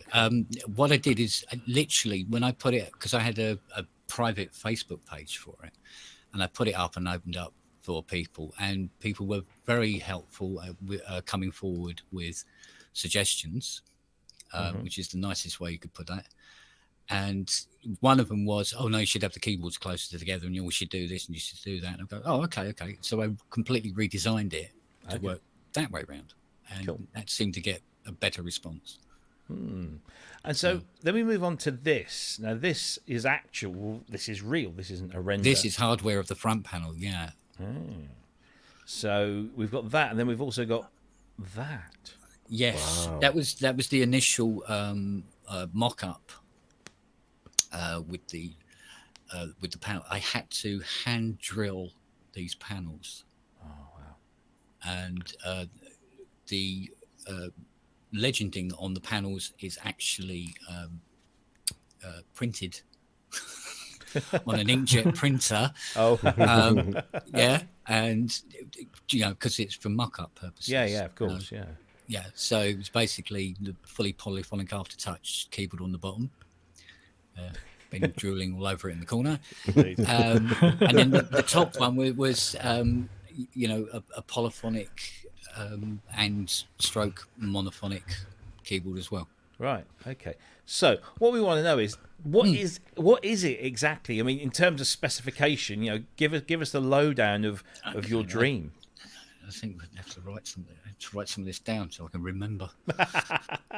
So initially, what we're looking at is it's a voice card based synth. Right. It's the analog side of it is 32 voice. Right. Wow. So that's 64 oscillators, obviously. Then there's usual things. There's 64 filters, 64 envelope generators, and so on and so forth, and 32 VCAs as its basic layout. From there, it started to get a bit weird because then there's 128 digital voice synth with I think it's about 18 programmable, pre-programmable waveforms on it. Right. And there's 12 LFOs. All of it was switchable and interchangeable across the keyboard. You could split the keyboard any way you wanted, and you could have analog synth, say on the top of the keyboard, digital synth down the bottom of the keyboard or whatever. Yeah. Oh, right. Yeah. And that's where it started to get really tricky. And the idea was that it was going to be designed around the traditional way analog synths were built back in the day. Mm-hmm. And that really did turn out to be a folly because, cable lacing and stuff like this, it was time consuming and costly. Yeah. And it got to the point where even Hans said to me, I don't know if I want to go that high with it. Yeah. Which is always a good indication that it's too expensive. Do you know what I mean? When multimillionaires are going, mate. You want customers backed out, like, yeah. So, and I must admit, one of the appeals that I was getting from certain people was that because there was going to be one or two of them ever built, sort of thing. Yeah. And they liked the idea of like, I could have like almost the only one in the world kind of thing. And there was that aspect of it as well. And yeah, there's been several different versions or cut downs. So the good thing about it was from the main Anaglyph, you could take certain aspects of it and bring it down into a more user-friendly size. Mm-hmm. So there was another one called the Nexus that we nearly built, actually, which was just smaller and more useful. Yeah.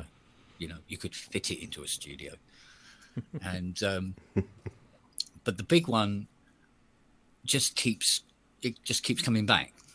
People go, are you going to build that? Well, you should build that. So I go, yeah. Well, if I get 2 minutes to rub together, I'll put it together. So, and so there's lots. I mean, technically it's all mocked up. Yeah. The VCO cards. I got a VCO card. I can't remember where I put it. But there is a VCO card that I've mocked up, and unfortunately, it's got to be it's about 2 foot square. Right. Wow. And you're breadboarding these all?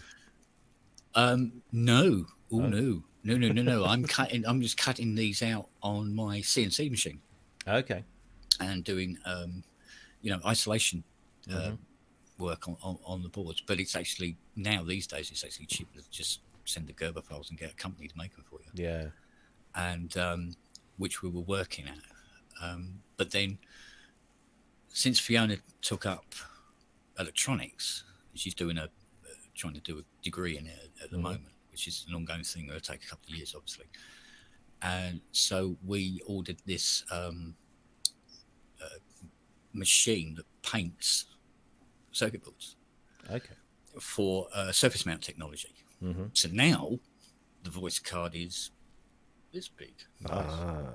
You see, and this machine paints all the tracks, does everything. It even cures the components, so it solders everything to the boards and everything like that. And you got like, whoa, there you go, prototype. So,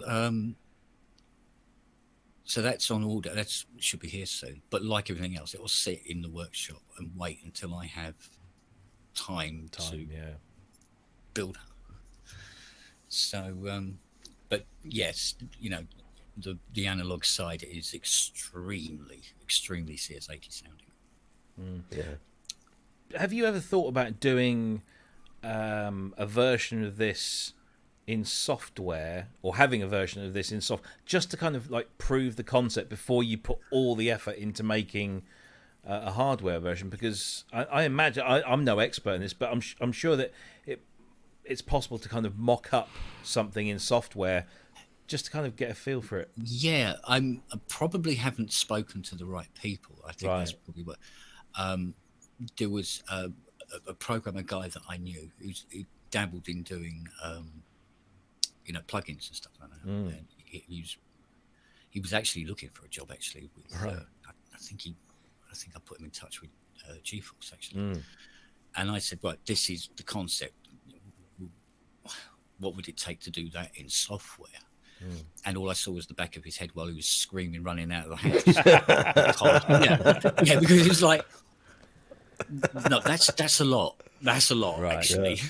And You need 6 when I was telling computers. about what the keyboard could do and the programmable split points, and I go, yeah, well, obviously this part of the keyboard's got to be 64 note poly, you double up and stuff like that, depending on how strong you want your bass notes and stuff like that. And this can be mono and or dynamic unison, like the mods I do on the CS80, where you can play it and you get all the VCOs, but when you play a chord, it just goes to a chord and splits up all the VCOs evenly amongst how many notes you pressed. That's really good. Like that. Yeah. And he was just going, oh, no. This just, the algorithms involved in doing, oh my God, no. And just no. No. So he did speculate it might actually cost more to make it in software than it would be to actually build the bloody thing. Well, Martin from Martinic has, you may know some people, so you might be able to put you two in touch. You never know. So why is my next question? Why? Ego. Okay. No, it's leave a mark. Okay. Other than just the brown stain of my existence, is to actually leave something behind that can perhaps do some good somewhere down the road. Are you telling me that when you open up a synthesizer to fix it, you don't leave something, like you don't scrawl something in Chinagraph on the inside of the thing like Kent was here? No, customers don't like that. How would they know? Most of your customers. They'll know. Oh, they know. Oh, mate, yeah. I'd actually be kind of impressed. Well, I mean, it could be like one of those dichotomies where, for instance, like for some reason, every CS80 I've ever opened, and it's over 500 of them now, will have a plectrum in it. Every single one. But and it's at the back, underneath the rack, where there is no. I mean, the grill has that fine mesh underneath the grill, so you can't get a plectrum in. But that's where there'll be a plectrum. Well, this solves every single one. This solves a lot of mysteries because missing picks, have the same amount of lore to them as missing socks do. Like, where do they go? Now we know. Yeah. They all end up inside CS80s. It's just bizarre. Yeah, in fact, I remember once I opened one up, lifted up the rack, and all he needed is it just needed calibrating, so it wasn't going to take long. And I lifted it up and looked underneath and went, "There's no plectrum." So I went looking for it. And I did. I found it. It was up behind the power supply. There it is. Yeah. But it was there. There's always a plectrum. And the guy who owned it said he'd never had a guitarist in the studio. So it was probably in there when you bought it. Wow. But at some point, a guitarist put his plectrum down. It's dropped between the keys, and that's how it goes along and works its way into the back. Yeah, it's a guitarist version of graffiti, I guess. Yeah. So every Anaglyph I build, I'm just going to put a load of plectrums in them. Yeah. Authenticity.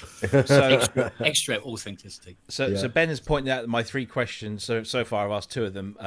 Why and what is it? The third one has to be when. Oh, yeah, I know.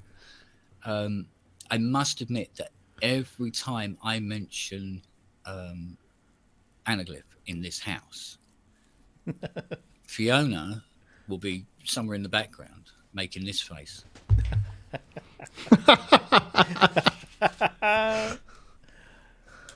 Bless her. That's all I get from her.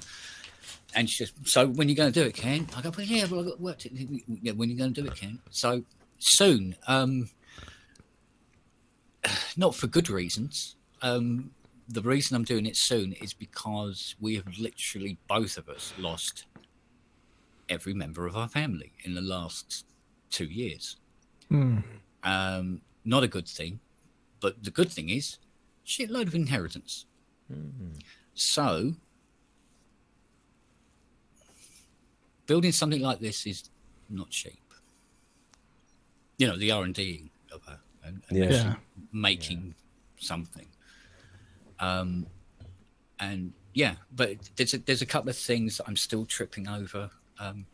I have to do something very, very bizarre to the square wave, for instance. Right. If you want to get into the nuts and bolts of it. Yeah, we do, yeah. The square wave, any synth has a square wave that's... you know what a square wave looks like. Yeah. Well, look, this is why I put whiteboard. Yeah, give us a whiteboard. Give you an idea. Follow me, guys. Follow me. Oh, Look at this. Look at this. Talk about. Right, square wave. Well, this is going to be interesting. Do I draw it or do I look at me drawing it? All right. There you go. Right. There's some harmonics in there. Yes, yeah. Yeah. This is another. Shaky hand harmonics. Yeah, this shaky hand. Now, square wave on a Prophet 5 on Oberheim. It doesn't matter. That's your square wave. Yeah. Right. CS80 square wave. Here we go. La, la, la, la. It's like being back at school, isn't it? Yeah, it is, isn't it? Right, pay attention, children. CS80 square wave is...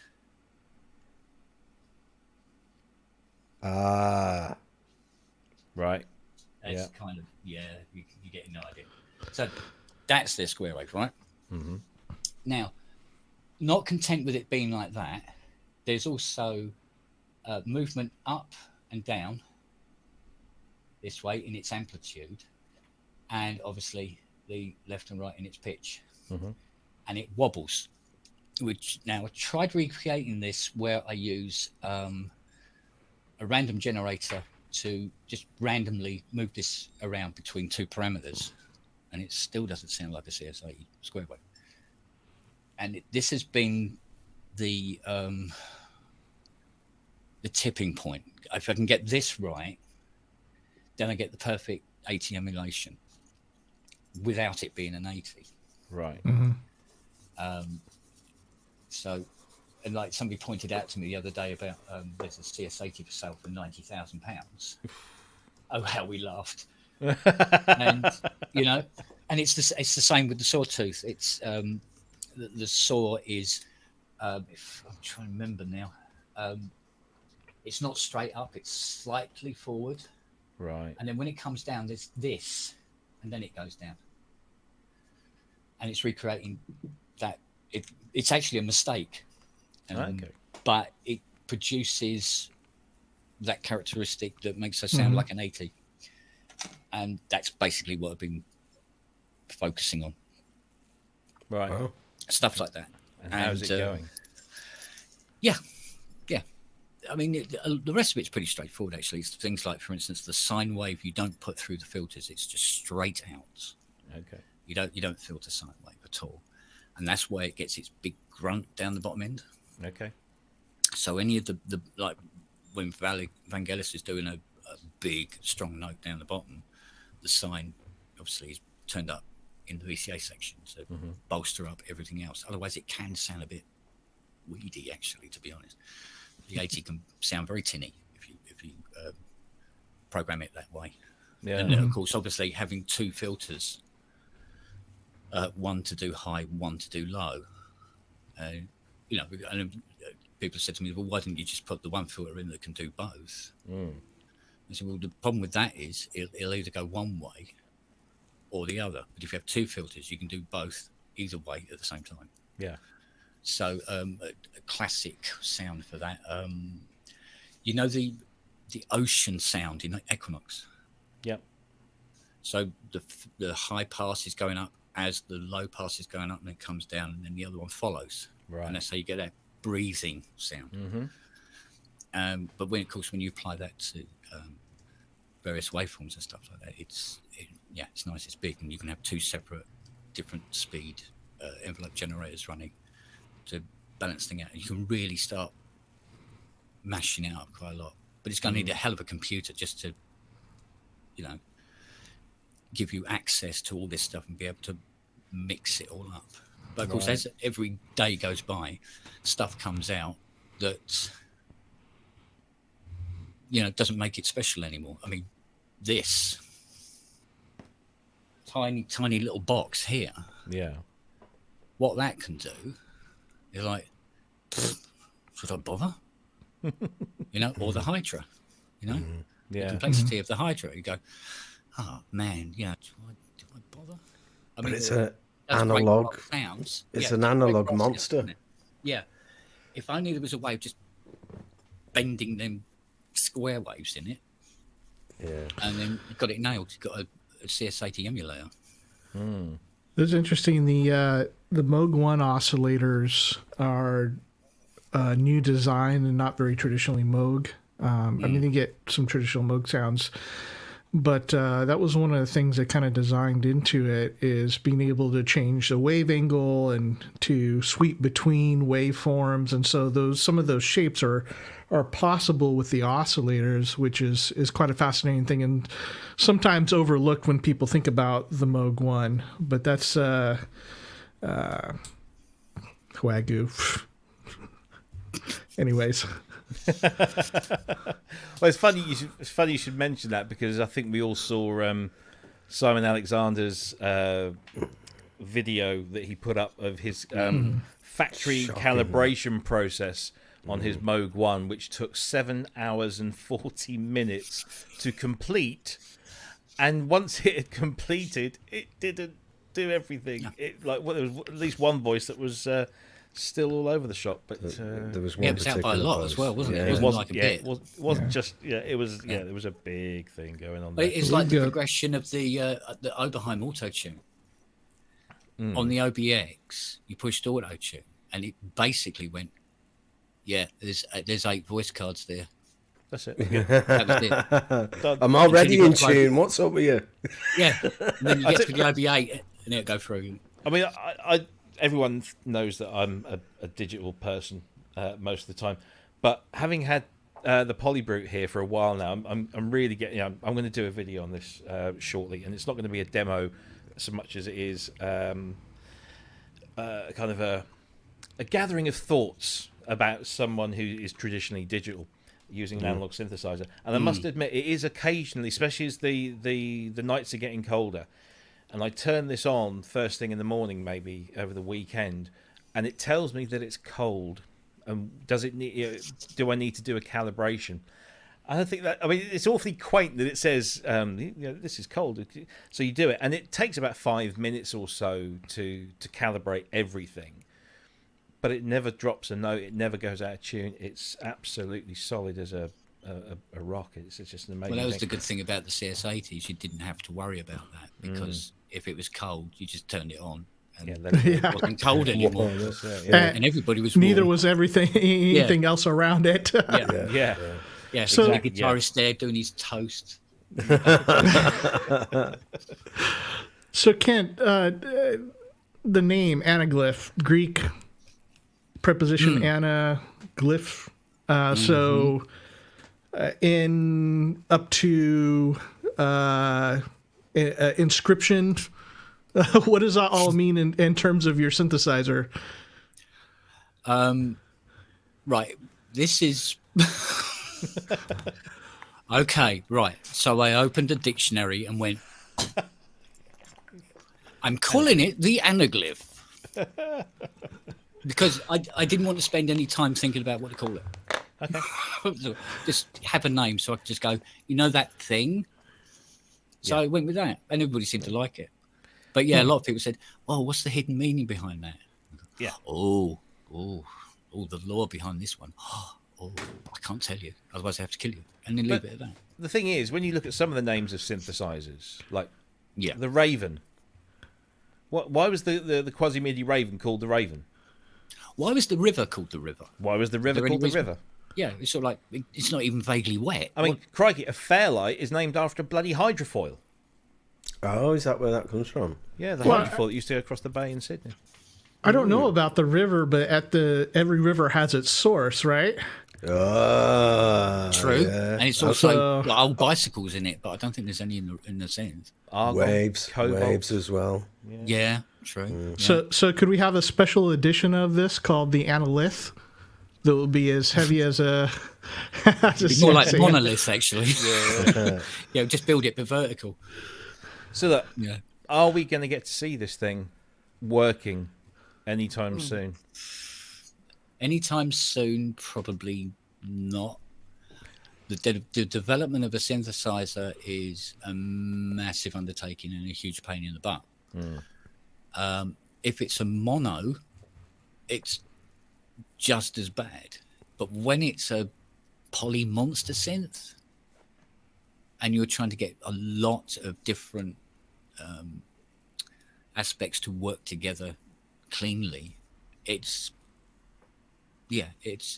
take a while. I was thinking about just putting it out there and have contact other designers and stuff like that who were bored and had nothing to do. Say, well, do you want to have a crack at doing that part of it, and do you want to have a crack at doing that part of it? Trap some software guys in a corner, give them a big bottle of whiskey,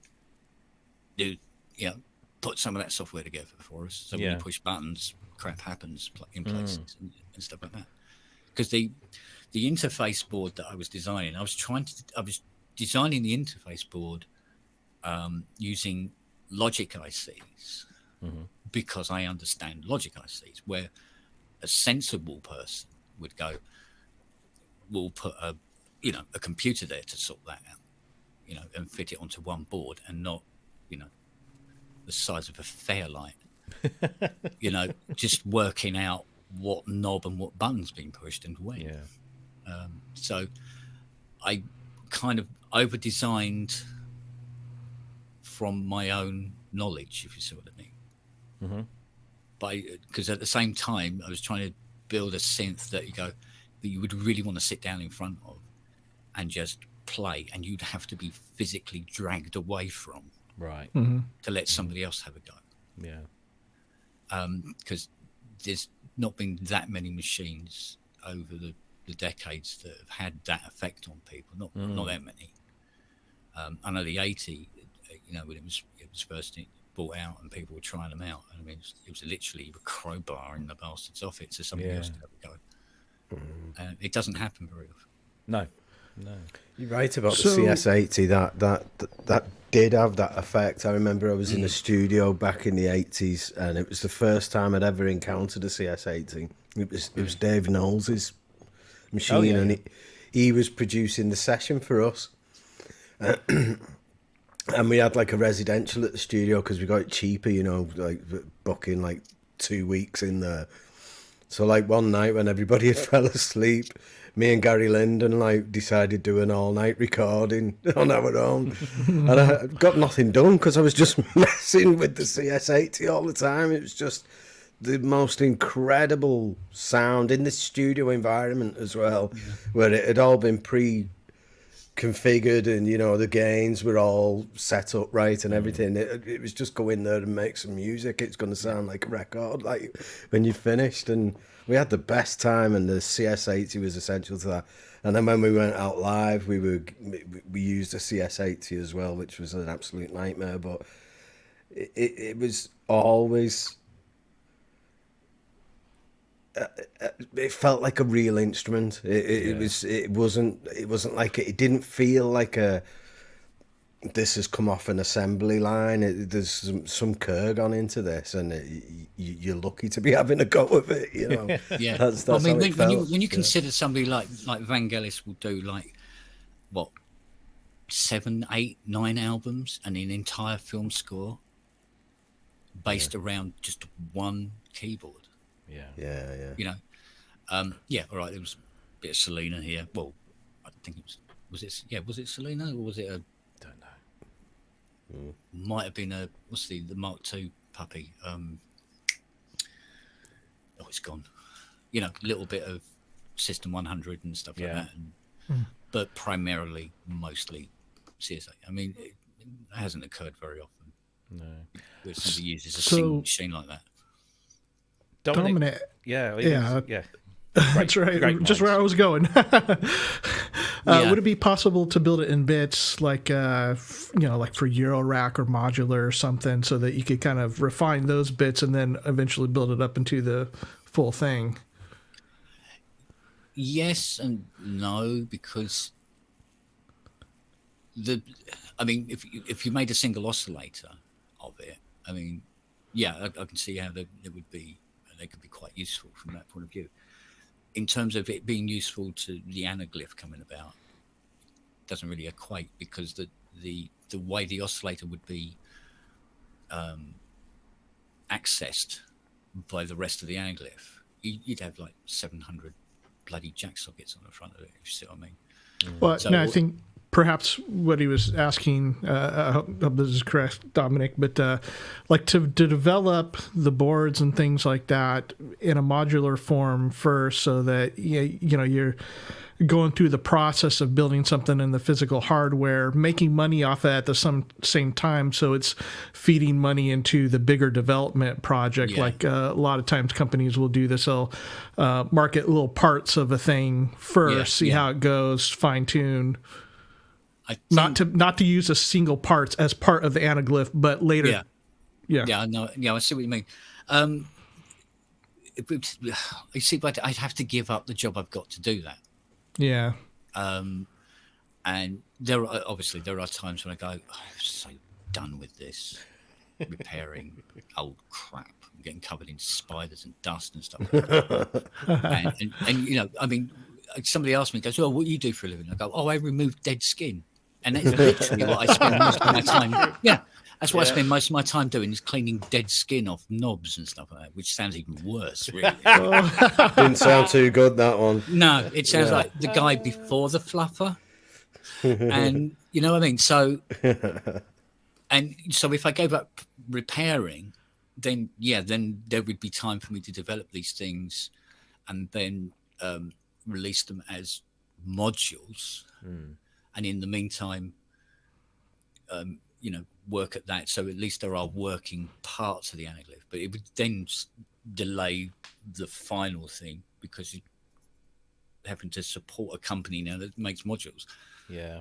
So we thought about this 100 times, thought about 100 different ways of doing this. And Fiona's said to me, she goes, "Look, the best thing to do basically is just amass some money, do a starter, get it some more money, and then give it to some other poor bastard to build for you.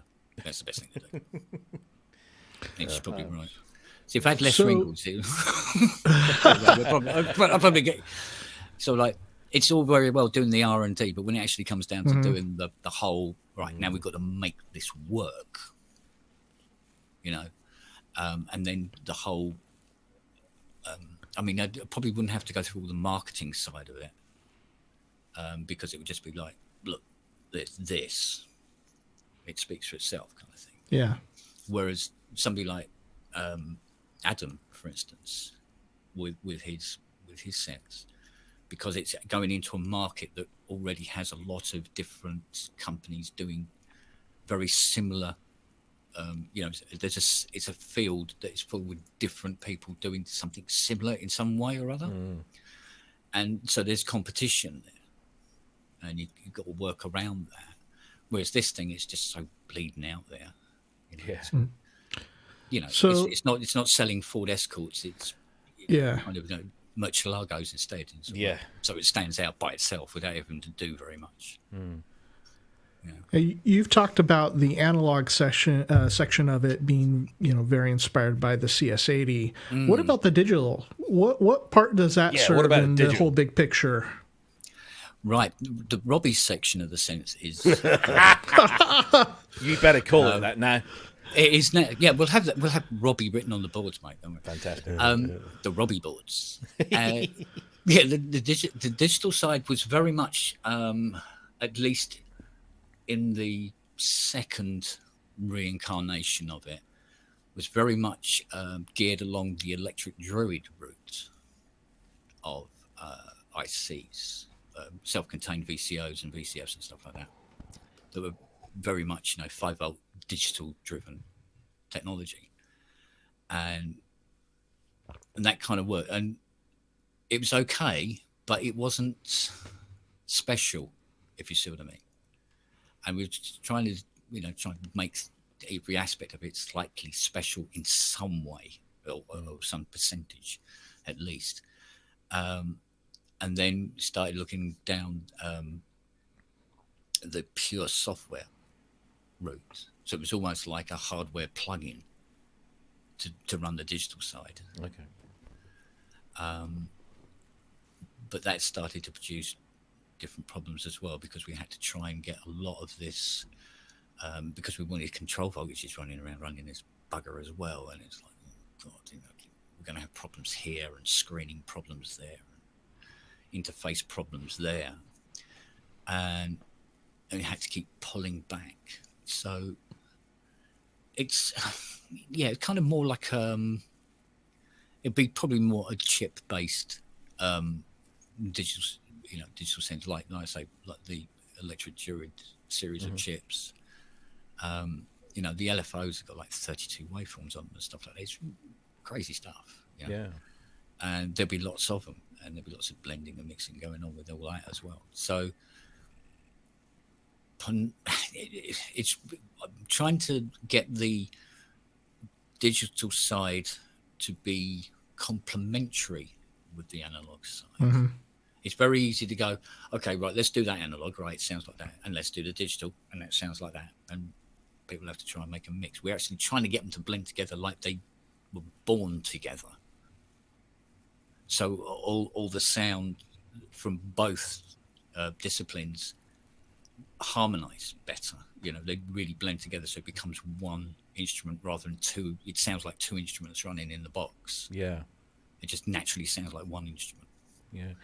Mark was asking this question about, will it have a mod matrix and can you layer sounds? So I guess that's kind of answered that.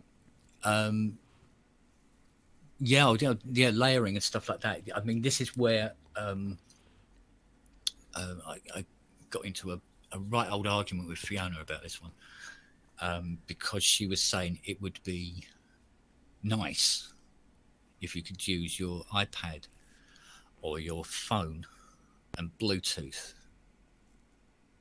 to the synth, and then have an app where you can start mixing module systems together on the screen. And I'm going, no, something on the front panel. What I want is like a matrix pin panel that's actually effectively a digital routing system behind it. Right. So you've got like a physical thing you do on the front, even though I personally hate that particular type of idea myself. Because when I work on VCS3s, it's like, okay, we've got to test it. And I'm like, oh shit, which one? What is it? So why isn't the keyboard working? Oh no, you need a pin in the joystick, don't you? And all this sort of thing, It's like my brain doesn't work. I mean, some people their brain is wired and they look at that and they go, yeah, piece of piss. You do this, bing, bing, bing, bing, bing, and it's done. And I'm there going, don't know what's going on now. So fitting that to the actual synth I'm designing was sort of like weird, but it was making sense for the entire system, because otherwise you're just going to have this panel of knobs and buttons and dials going off. But if we come across somebody who goes, oh look, we can do all this, and we just put like a 12-inch touchpad in it, and it'll all be self-contained, and you'll be able to do all your routing and bits and bobs from there. Go on then. Knock yourself out. Here's the interface card. Go for it. Make it read. And that'd be cool. So, but we keep pushing it. You see, we keep pushing it. I mean, I know I've pushed it beyond what I think I'm capable of designing already, which didn't take long actually, because I'm shit really. But so, because I work very much in that physical, resistors, capacitors, chips and diodes world, and the whole digital, software side of thing is just magic stuff, So there are people who specialize in that. And nobody wants to design a digital synth and analog interface system for nothing. Trust me, I've looked. I've gone around all the parks, waking tramps up on the. Do you fancy? Are you any good at doing digital software? No. Oh, okay then. I'm not touching another one after the Schmidt. No. Or they go, oh yeah, I'm quite good at that. Here's a bottle of whiskey. Off you go, mate. Dominic says it needs organ drawbars, a shelf for tequila glasses, and a carriage clock. Yeah. And I would say at least room for at least 2 candelabras. Yeah. So no, I know. I did speak to a one of those. What do they call them? The FPGA. It was an FPGA guy, and I spoke to him about it. He says, "Well, how hard would this to do? Use going down that route?" And he went, "Oh, that'd be pretty straightforward. Yeah, that'd be no problem. I don't think." I go, "Cool. Yeah, how much do you think it'll cost me to get you to do that?" He goes, "Mate, more than you can afford." So, oh, right. So, because he looked at me car and he went, "You ain't got a lot of money. Piss off, mate." You're driving a Chrysler. So, yeah. So there doesn't seem to be much in the way of. Well, we could probably put up an advert or something on Facebook. Please give generously. How much do you imagine that the top of the range Anaglyph model would cost? Ish, is it going to be? Well, the thing is, there's other costs because I mean, when it came to top of the range, there was especially when I was talking to Hans about it, because he phoned me up at 2:00 in the morning. Well, I put that picture up of it, and he phoned me at 2:00 in the morning. How much is it going to be? When are you going to build it? What? Hey, what are you on about? That picture when you're building it. Oh, and he was interested in what was the wood? What's the wood made from? I said, "Oh, it's 22 mil mahogany." Like, "Oh, brilliant! Yeah, it's French polished." Yeah, and all this sort of thing, and it's like 6 mil thick white aluminium panel and all this sort of thing, be etched, acid etched, and all this sort of thing, blah blah blah, which is immensely expensive thing. So it's not practical, but there again, that's not what he wanted. No. Yeah. And the thing is, although Ty has shown, he's often poking me in the ribs. So when you're doing it, then come on. But he goes, "How much?" And I said, it's about 86,000. And he went, No. Try again. Yeah. Like that. I said, well, then I'm cutting it back, aren't I? And that's the problem. You want to build a big behemoth folly, it costs money. Yeah. But if people want to buy them, they don't want it to cost behemoth money. Yeah. And I mean, and that's why still today the Anaglyph is somewhere around in the ether, and these things exist. Yes. Simple as that. And that's what it's all about. It's all about putting as much in the box as you can for as little money as possible. Yeah, because there has to be a moment. And the Anaglyph doesn't fit that. Yeah, there has to be a moment where you balance practicality with affordability and marketability, and are you going to get back? Even if you only build one, are you going to get back anything, or are you going to be out of pocket? It's. I think there'd be a lot of interest in just one. I think it'd. I don't know how portable it'd be, but taking it to shows and and I think people might want to hire it and stuff. Well, Dave Spears said to me, he said, "Why don't you leak the designs and get Behringer to steal it, and they'll do it." Well, yeah, a couple of and people then steal it back. Yeah. But they'll get it all wrong. They'll get it all wrong, and it won't sound right. Yeah. So, it's fascinating stuff. Let's have another look. So this is like the current version, I guess. So what's that? A full 88 at the on the bottom. Yeah, it's an 88 fully polyphonic polyphonic aftertouch keyboard on the fully bottom. Polyphonic. Yeah, fully polyphonic. Wow. And then on the top is because that's on the way the digital voicing worked. You could pass out on the bottom keyboard and every note will play. Wow. I don't know. That comes in handy when you want to do those. See, the one thing you could do on the polymoog was those really, really big chords right across the whole length of the keyboard when you want to do that really big sound. It doesn't happen often, but that's what she could do if you wanted it to. Right. It looks amazing. The top keyboard has got like a more synth-like action, hasn't it, as opposed to the bottom one. But the positioning of it would suggest that maybe it's more aimed at the left hand. I don't know. Is that? Yeah, because there was another version before this even, which had it was 4 keyboards. So it was like this one. So there was 2 keyboards, and then there was a smaller, like 49 note on the right, and then a 37 monophonic on the left, on the top tier as well. Wow. And then the idea was that you could, using the keyboard matrix, work out if you wanted like a 3VCO mono synth kind of mini Moog kind of sound for a bass line down on the mono synth keyboard and stuff like that. But as time went by, it was they go, well, no, just go for computer controlled keyboard splitting, programmable keyboard splitting. Yeah. So the top keyboard was also poly aftertouched.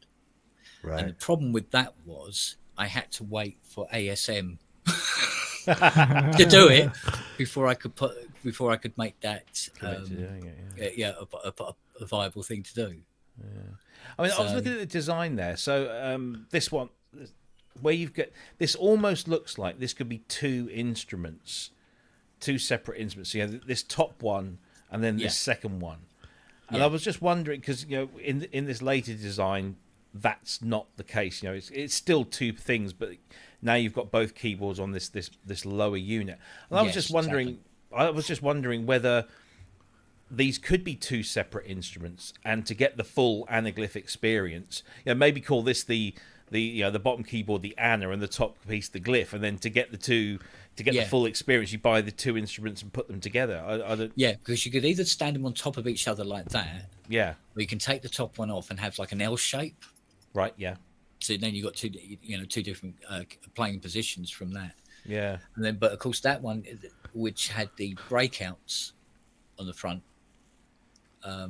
for connecting with different things, and then you got on the end there's 2 32 note analog sequencers as well on the end there, which also obviously MIDI syncable as well.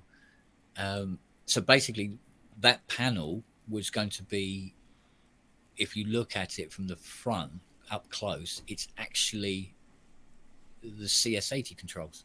Right. Okay. From the front panel, it's so that was it. And then the bottom one was going to give you more keyboard controls and access to the digital side of it. Yeah. Well. Yeah.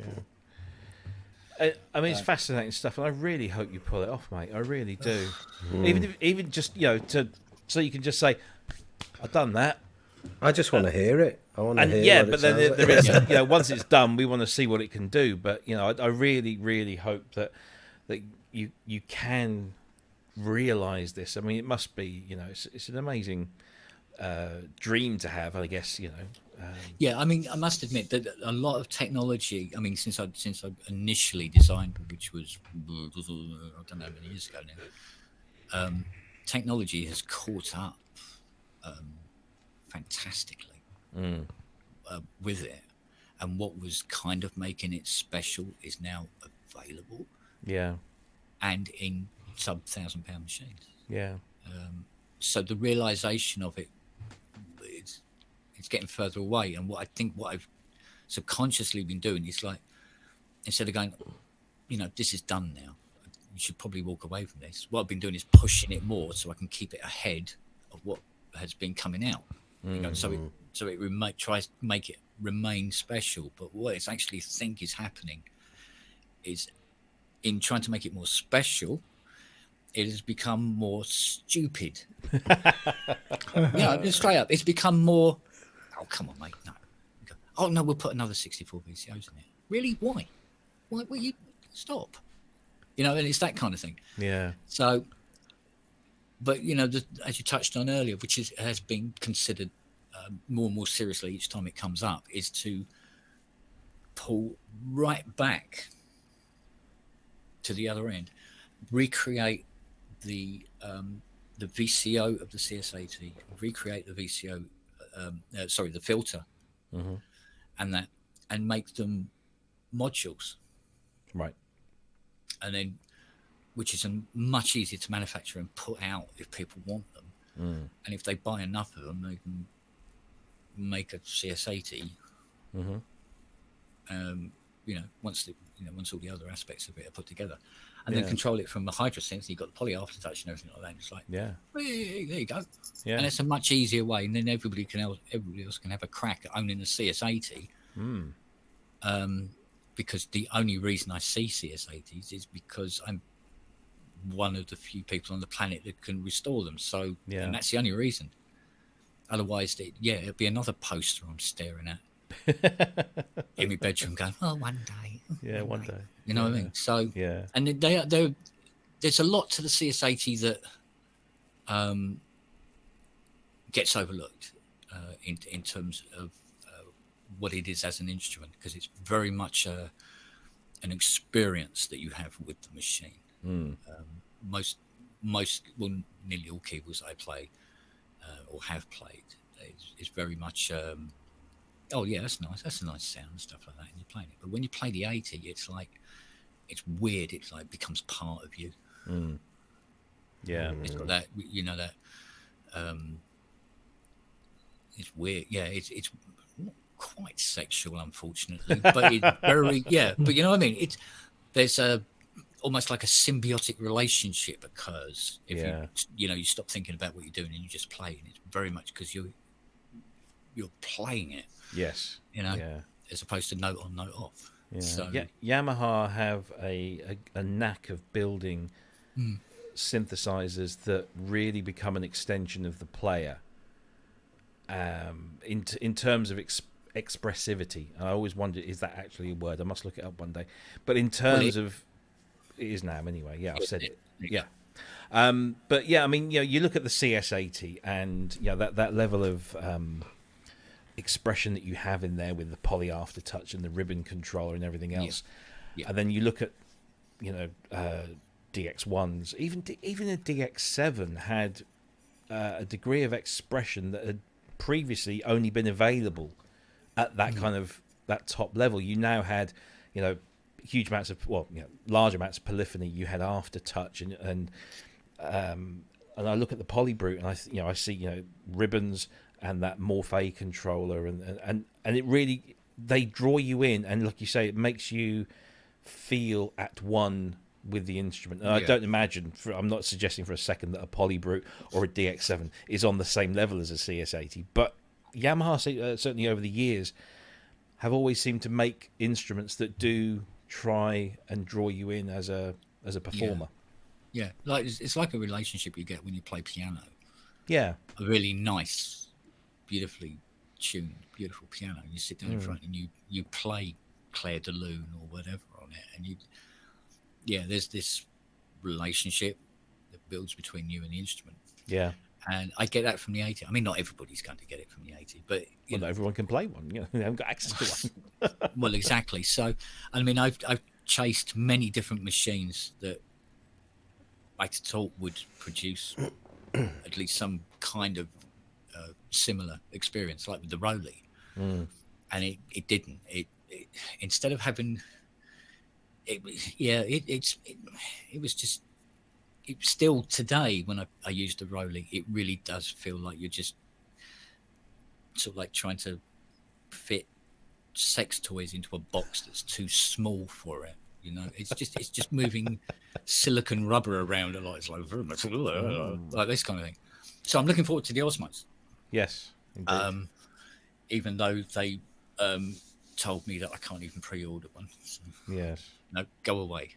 Yeah. Nobody. So I'm looking forward to the Hydra Deluxe when I get it, which I've been informed will not be long now. Excellent. Ooh. Yeah, November, I think, isn't it? Yeah. And I'm keeping my original Hydra because of the note sharing. Yes, yeah. So you can polychain, so it becomes just a bigger Hydra.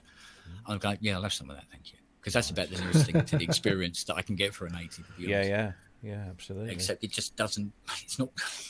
It's good, but it's not. It's not there. It's not quite there.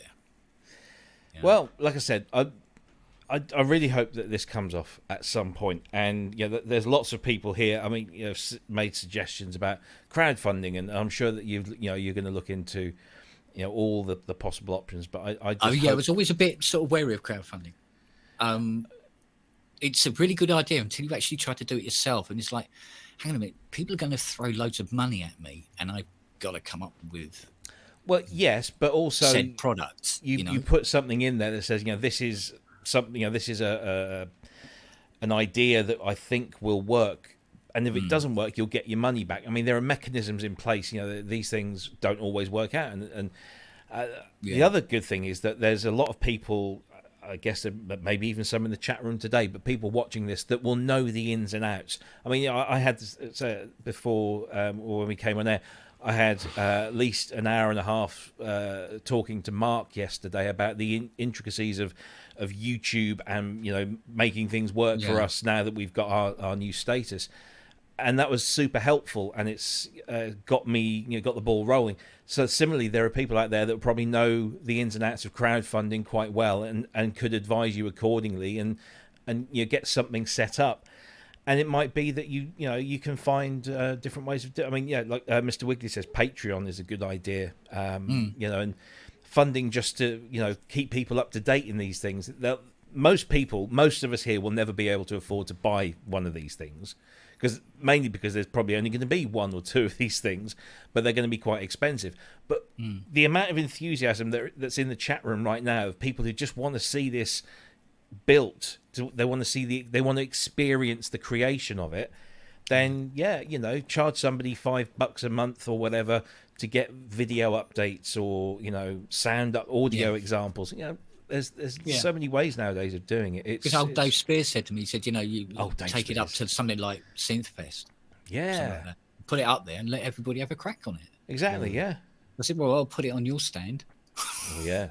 Well, he's known for bringing big examples of synthesizers to Synthfest, so why not? Yeah, do you know when he took that 8 voice up? Yeah. Was it 2 years ago? No, that was 3 years ago. More than that. That was about 4 or 5 years ago. That was. Look, yeah. Interesting story.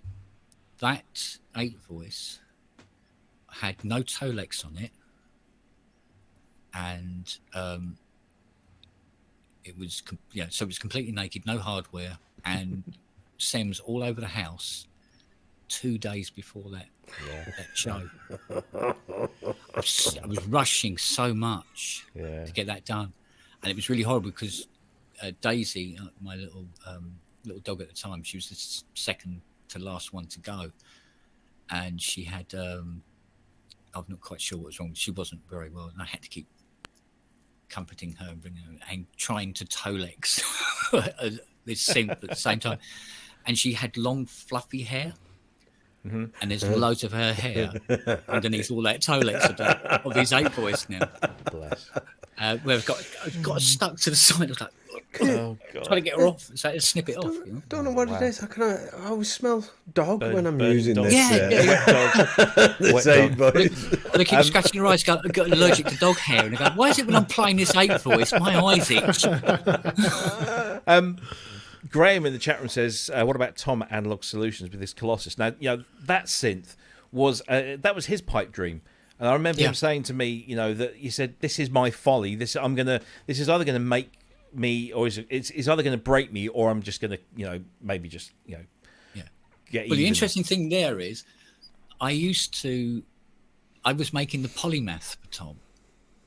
Yeah. I was building the polymaths, and Fiona was building the megacities. I think she built about 50 megacity sequences.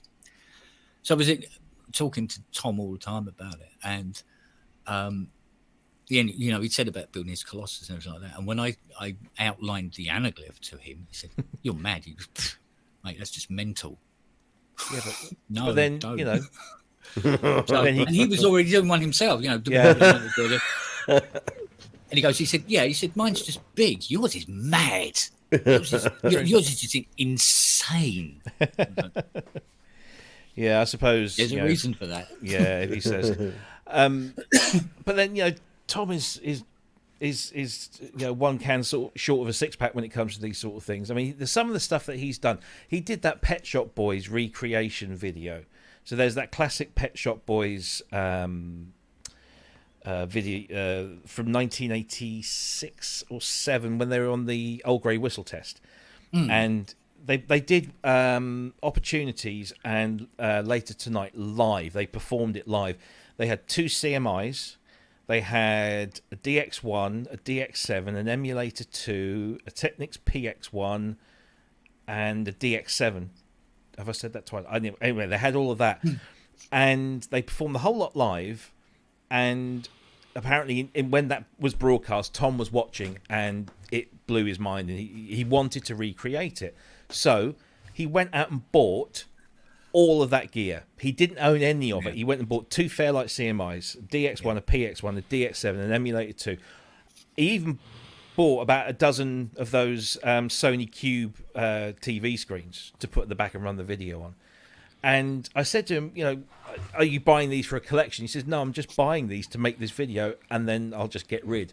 And I think he managed to get rid of, like, the PX1 was the last thing to get rid of about a month or so ago. And he made this video a few years ago. And if that's not bonkers, I don't know what is. But you really have to go and check those videos out. If you're a Pet Shop Boys fan or just a fan of seeing vintage gear put together, he does that. It's a fantastic thing. Yeah, I like Tom. I like what he does. But yeah. I like I said, when we were doing the polymath for him and everything, that's why I ended up with a polymath. Yeah. And, and things like that. Wagyu has asked in the chat, what about the digital engine side of things? What would that be from or inspired by? Is it going to be virtual analog? Is it going to be wavetable, granular? What? It's going to be more of a chip-based wavetable system. Okay. So I think it probably lend itself more to, kind of like PPG kind of neck of the woods kind of thing. Yeah. Because that's that'd be able to go through the analog filters, would it? Yeah. Yeah, well, and vice versa. So, like, for instance, where we have digital filters as well, you can put the analog signal from the VCOs through the digital filters. Wow. And you just, all right, there's problems, obviously, with crosstalk and different, various frequencies that, you'll have to cut out before it can go into the filter. Otherwise, it start, anti-aliasing all over the bloody shop. Yeah. But this is probably why, like I said, with Fiona, when she's saying about you should probably do these, actually break these down into a module form and go that way with it. Yeah. At least first. Yeah. And do it that way. So I know there was, I think it was it Mk.II did a CS filter, didn't they? Did they? Yeah, they did a CS filter. And because I built this massive Mk.II. Was it Mk.II? No. What was the modular people? Was it Mk.II? No, it couldn't be Mk.II. That doesn't sound right. No. Yeah, I was going to say, but no, I don't know. Interfaces and stuff. No, but basically it was this analog modular thing that you could. It was kits, and you built the modules, and they did a CS filter, and it just didn't. It wasn't right. Sort of like, well, why can't I get this filter right? What's so special about this filter that they can't get it right? And after analysing the filter quite heavily, you found, well, the reason they can't get it right is because they're trying to make it sound good, and it's actually a pretty crappy filter. Right. And it's wobbly, and it's inconsistent, and everything about it is just, so like, well, that's a bit shoddy, but it works. And it's capturing that essence that makes it work has proved to be some of the harder aspects. Yeah. Motem. That's it. Thanks, Native. Yeah, Motem. And there was something about it, that filter. It was refined. It was new. It was tight, and it just lack the character, and it's trying to recreate that character again, but without having to go down customized C routes. Yeah. What do you think? I'm sure Yamaha wouldn't be very pleased if I did. What do you think of Deckard's Dream then? What have they got it right? Has Black Corporation got that right, or is that a Deckard's Dream is close. It's really close, but it's, you see, again, it's never going to be quite right because they used the 3340 Curtis chips to do the VCOs for a start, which produces a nice square, square waveform. It's lovely and square, as is the Sawtooth. So you're not going to get skew, the essence. You know when you know that Blade Runner sound on the Hydrosynth, Ben. Yeah. And you play it, and it's like, it's quite close. Yeah, it is close. Yeah. But then I walk over there and select brass 1 and 2 on her, and play it, and go, no. That's the brass. That's the brass. Yeah. And that's the thing. That is the thing. So although you can recreate the elements to recreate the sound, you can get close, but you can never quite nail that character. And there's, like I said, I might be talking out my ass, I don't know, but the character that you get from the CS range is more than the sum of its parts. And once you've got it, then the magic happens, and it's recreating those nuances and putting them all together and getting it all beautifully balanced, and then you've got it. And it doesn't matter what the machine is you do it on, but as long as you get it. So, and it's not practical to just to recreate the CS80 straight out as it is, because it was built within the technology of 1975 to get it out for 1976. So, and organ tech running the keyboard, which is why it doesn't play the 8th note. So when you hit the keyboard, you go 1, 2, 3, 4, 5, 6, 7. When you go to hit the 8th note, it goes back to 1. Right. Because the 8th note used to be reserved for the foot pedals of an organ. Yeah. So you have to push more than 1 note, and then you get the 8th note. Okay. And it's just one of those weird things. This is why people have so much trouble tuning them. Yeah. Right. Because they think they're tuning number 8, and it's not. It's number 1 that's sounding. They're winding the hell out of this thing. It's not getting better. It's not getting better. It sounds great. And when they do eventually get 8, and it's like, oh my God, it's 5,000 octaves out. So like, only cats can hear it. Yeah. Well, look, that's it's a fascinating insight, and please keep us abreast of developments, and you're on the show regularly anyway, so you can do that. And if anybody has any ideas, Kent's always in the ProSynth Network group, or I'm sure you'll find him elsewhere, lurking in the dark corners of the interwebs, laying in the gutter. Yeah, that's it. Looking at the stars, shooting for the stars, hitting the treetops. Yeah. But yes. Just the best of luck, and I just hope you bring it off, mate. I really do, because I think we'd all love to hear it. None of us would be able to afford it or even fit it in our rooms, but we'd all love to see it done. So the breakdown of it will probably be a lot more affordable. Yes, indeed. Well, there we go. I mean, that's one thing you can look at. But brilliant. Let's just cover it. There's a couple of news topics that I just want to cover, because if we don't do them now, then they'll kind of get lost in the ether. And this, I don't know if he is still. Yes, he is. Mr. Wiggly is still in the chat room. I do like this little comment he just put there. I'm pretty wobbly and inconsistent, but I definitely have my moments, comparing himself to a CS80, I guess there. When I saw this announced, it was leaked, wasn't it, or it was kind of hinted at, and then it eventually became a real thing, which is, of course, this from Roland. And hit play. Hi everyone, I'm Peter from Roland, and this is the SP404. Oh, it's gone off. Oh, look at that, it's buffering. Mark.II. So this is the SP404 Mark.II. I'm just going to stop that if it's going to do that. The SP404, it's one of these weird things that I only ever saw this being used by the guys running the waltzers at fun fairs, and they would have all the noises. So are we?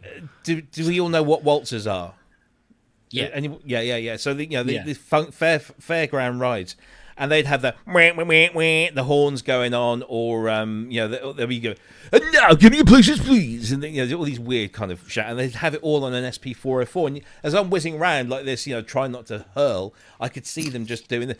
And I never really saw these out in the wild, but I could never understand the popularity of them. And I know that Dominic is going to probably tear me a new one for this, but he's a big fan of these. And he's just bought an old Mark I, and now, of course, they bring out the Mark II. It's bigger and, well, not bigger. I don't know. Is it physically bigger? It's more improved, and it has a nicer screen, although they've still gone for that little round screen thing on there. I don't get that. It's like, why isn't it round? It's like a rectangle screen. It's a rectangle in a round frame, isn't it? It's like, I know, like, they might not be able to manufacture a round screen, but they could put like a square screen behind the circle. Well, why not just have a square screen? Just do it. Well, that as well. It just seems ridiculous that you got this big, like, viewport idea, portal looking into your sound, and then it's like a slither across the middle. I feel like the 404, when you have these different designs, you're like, oh, we see kind of who designed that. I feel like the marketing guys designed the 404, not the synth guys or whatever. It's like, this is the type of object that you want to be seen playing with headphones at a skate park or something, riding the train.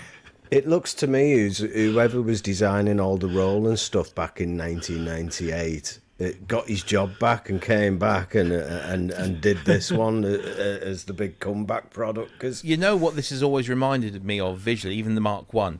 Do you, for those of you who are science fiction nuts, who watched The Hitchhiker's Guide to the Galaxy, the TV show, this looks like the book. This looks like the Hitchhiker's Guide book in the it has that kind of thing about, but it's kind of like a portable MPC. It's got these 16 pads, and it's a sample playback thing, and you can mess around and do stuff with it. I just don't I don't get it really. I don't know. Anyone? It's the Roland version of the tricorder.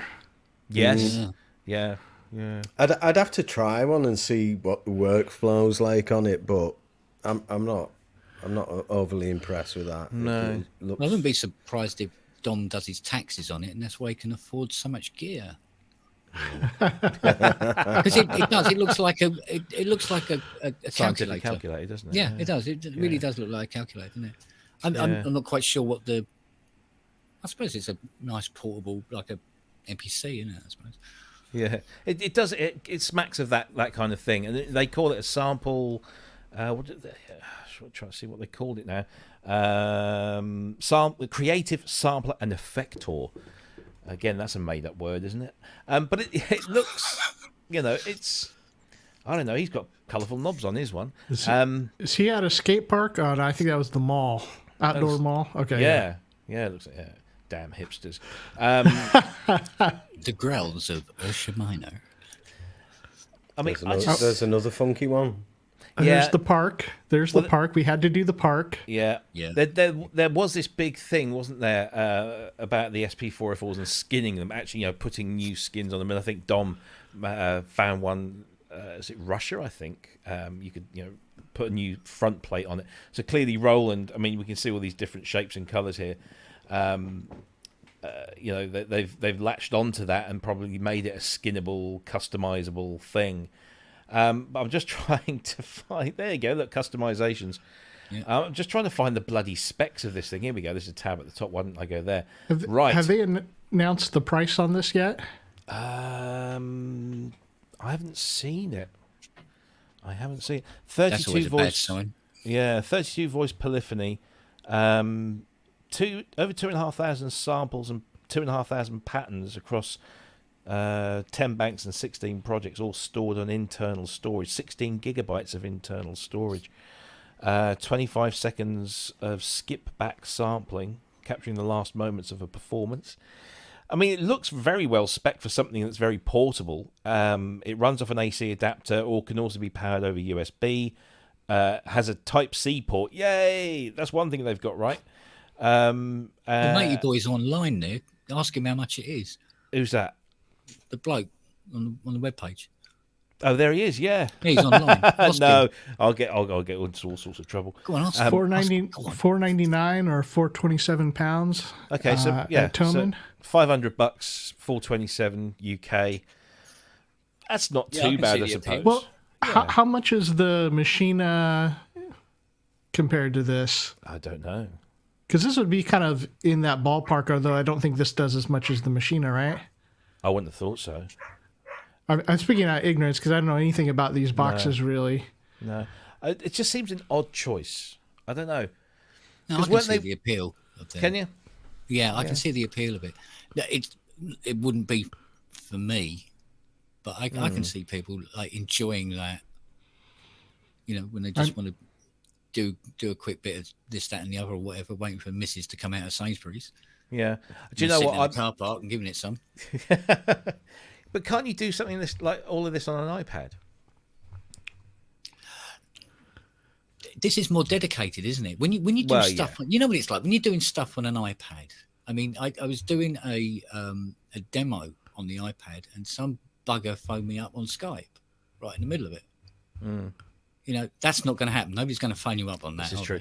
This is true. This is true. So, very much around me. I am not the target market, and Mr. Wiggly Dom is, and I fully expect him to talk about this on one of his shows and kind of go into a bit of deep. Have you got one on order, Dom? Please tell us. He says it there in the chat. Can you do FM synths on an iPad? Yeah, absolutely you can. What's your point? Yeah, exactly. Do a Fairlight on an iPad. Dr. Mike Miller says you can do anything on an iPad, but that's kind of not the point, and I take that. I was being slightly facetious. And not like you at all. Not me. No, not at surely all. No. Not at all. I don't think Dom will have used this to its full potential until we see Instagram photos of him fishing using this while using this. Yeah, so we and need the skate park. We need a field test of Dominic by a river or a lake, doing some fishing and making beats and sampling the noise of his reel and the plop of his bait as it goes into the water, and then making beats out of that. And dressed as Gandalf. And dressed as Gandalf, yeah. Extra points if it's fishing off the side of a bridge or a pier to fit the motif of the advertising. Yeah, yep, absolutely. Yeah. So, yeah, I mean, honestly, this isn't my thing. Never was my thing. I'm not interested in this at all. But I can see there's clearly a market for it, and that market is Dominic Hawken. He's ready for it. Yes. So there we go. Let's do this. A very, very interesting news topic. Then. Yes, the ProSynth Network Challenge. Here we go. Yeah, I mean there are lots of different things that can do this thing. This kind of thing.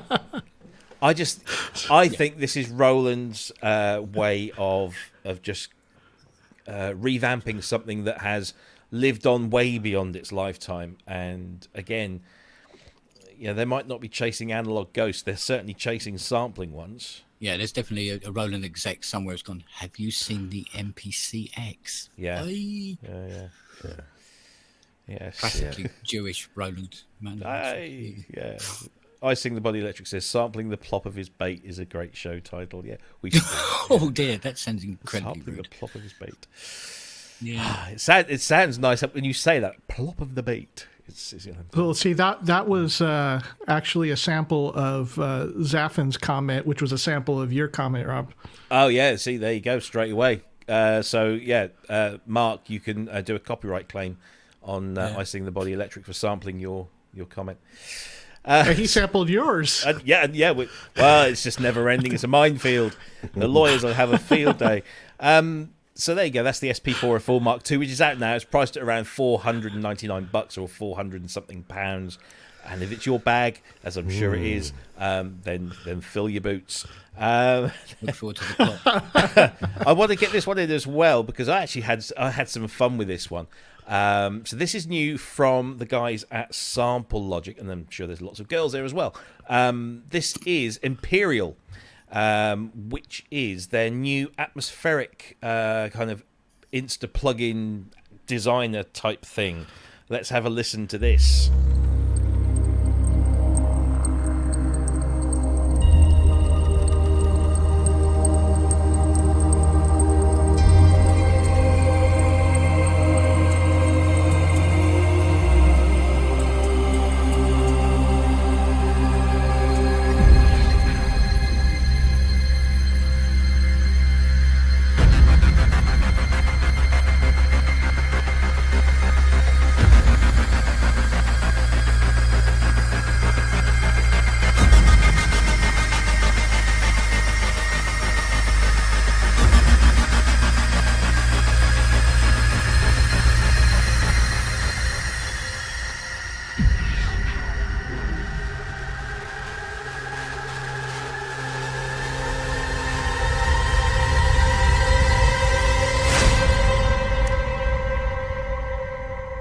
So, yeah, this is Empyreal from Sample Logic, and it is another one in their long line of, I guess, cinematic plugins. They produce some really very good stuff. It's all in Contact, but it is kind of, and I don't mean this disrespectfully in any way, it's kind of like a soundtrack by numbers kind of thing, you know. So you want some atmosphere type stuff that Mel Wesson would put together for you. Here's, again, I don't want to be disrespectful to Mel, but here's something that will give you an atmosphere that is, you know, kind of not very musical, but somewhat musical. Yeah, you can sit it underneath stuff, and then you can bring your orchestral scores in. And it's just got that, you know, that kind of paint by numbers quality to it. But having played with it, and this really isn't my sort of thing because I don't really do that stuff, I was finding myself getting really kind of lost in this and creating really interesting atmospheres, because you could, again, it's got this interface. Let me bring the interface up, where you can kind of blend between samples and then set loop points and set the different speeds that the playhead is going back through. It's in a sort of a granular type way. Let me just bring this up here. Can't do two things at once. Talk and run a show. That'd be daft. Where is it? Empyreal. There we go. Let's bring this into the screen. So there you go. So it's a contact instrument, and you have an A section and a B section, and you can pop your different samples in there, and then set your different loop points, and mess around with the blends, and you can, you know, adjust the panning and the volume on each of those. And it's chock full of all sorts of, you know, presets in there to really get you going. But yeah, I mean, if this is your sort of thing, this makes some amazing sounds. Yeah, so looking like it's using some of the same engine as those Contact, very similar synthesizers that I was talking about, Ashlight and Farlight, and in that series, which sound incredible. And I would, you know, agree and also kind of expand on that it is, as you said, I mean, they've got some really nice pre-made sounds in there that, you know, if you want to do that kind of soundtrack cinematic kind of haunting, you know, mix of sounds, that's great, because the presets will get you there. But also, as you said, like, I think some of the magic happens when you start making your own sounds. Yeah. So if you look at it as a, you know, blendable 2 sampler and also granular, plus all the effects and everything, and then does this have? I didn't recall, but in the center of like those Made of Instruments ones, they have like a mod matrix where you can move stuff around in it in the way that you process it with effects and blend. Yeah, does that have this? Kind of. It's not really the same. You've got, like, there's a main screen. Let me just bring this back up on here. So you've got a main screen here. And then you've got the play, not the play button. You've got these tabs here. So you've got main, edit, effects, and master. So that changes, you know, what you see. But no, it hasn't kind of got that degree of control in that fashion. That said, you've got your samples here, and you set your loop points and your crossfade areas, and you can start playing around with that, and exploring those samples to find the bits that really work, and then kind of focusing on those. It's one of those things. I used it and didn't feel that I had to be overly creative with it. It had a lot of that stuff kind of built in, and was just ready to go. And I was thinking, if somebody, because it's never going to happen, but if somebody phoned me up and says, I need something to sit underneath something like this, then I could just call that up and probably within 10 minutes have something that fitted, what they wanted. And that can be said for a lot of the Sample Logic stuff. It's a toolkit. At the end of the day, it's a toolkit for rapid creation and inspiration, I suppose. How is the CPU on it? So, for instance, on the Ashlight and Farlight and stuff, those are really intensive on CPU. Like, even my computer's not that old. It's a late 2019 Intel MacBook Pro, and it's maxed out. And you start getting more than 4 or 5 voices, and you're getting into static unless you really extend those buffer rates. Well, I can't say I didn't do any testing. Wasn't watching the meters on Logic or anything, but I was sat there just kind of like moving my fingers around, and so half a dozen or so notes at the time and different things going on, and didn't get any adverse effects. But that's purely unscientific, and I couldn't say. Of course, the thing with these, because the sounds are so intense and everything that's going on with them, that usually you don't need that many voices anyway to fill out a sound. So that could be the trade-off. Yeah. Kent, Ben, any thoughts on this one? I like the look of it. Yeah, I haven't had a chance to try it, but it does seem really interesting. I have tried the ones that Native Instruments made that they look very similar to. I've tried them and they're pretty good. Yeah. I'm quite interested in the idea of this like atmospheric layer, but like not using it in movie music. I'd like to see it being used in like rock music or something. It's getting these things to transform in time with the the track, and that it's got like loads of possibility. That not just as your instant reaction is, oh yeah, I could put that into a soundtrack. Well, like stick it in something else and see what how it works there. Like I agree. Yeah, quite interested in that. Yeah, use these things as you see fit. I mean, yeah, it does what it does. It has a job, and they've produced it for that because that's their target market. The kind of cinematic stuff. But yeah, I mean, use it for all sorts of different things. So yeah, that's it. Empyreal, spelt Empyreal, Atmosphere Designer from Sample Logic. It's normally $299.99, but it's currently an introductory price of $159.99 and is rather good. Kent, did you have any thoughts on this one at all? Or? Yeah, I mean, it reminded very again of Thrill from the Contact, except this one it had more of a musical take to it. It does, yeah. Yeah, it's nice. It's one of these things where when you need it, it's brilliant. Yeah, but that's not very often. Yeah, but yeah, it's nice. Must admit, I'm considering it. Yeah, well, I've been playing around with it, on and off the last couple of days, and it has a place, and it's not always, Yeah, might as well catch it now. Why was it 159.99? Yeah. Well, I mean, UK that's probably about 120, 130. So it's not too bad. Not too bad at all. Yep, Sample Logic Imperial Atmosphere Designer available now at an introductory price. Couple of little things we'll just throw these in because I'm very conscious that we've been running for 2 hours and 53 minutes. I know, but it's been good content, I think. So first of all, you guys don't know anything about this, and we'll talk about this next week because I intend to buy this. But this literally dropped just before we came on air. Everybody should know what one of these is, okay? Yeah, Korg NTS1, which is this tiny little kit build, wonderful little synthesizer and effects unit for about $89.99. And lots of people make really cool things for it. Here is one that makes it polyphonic. It's a monophonic synth, but it makes it paraphonic, shall we say. They call it the polychord.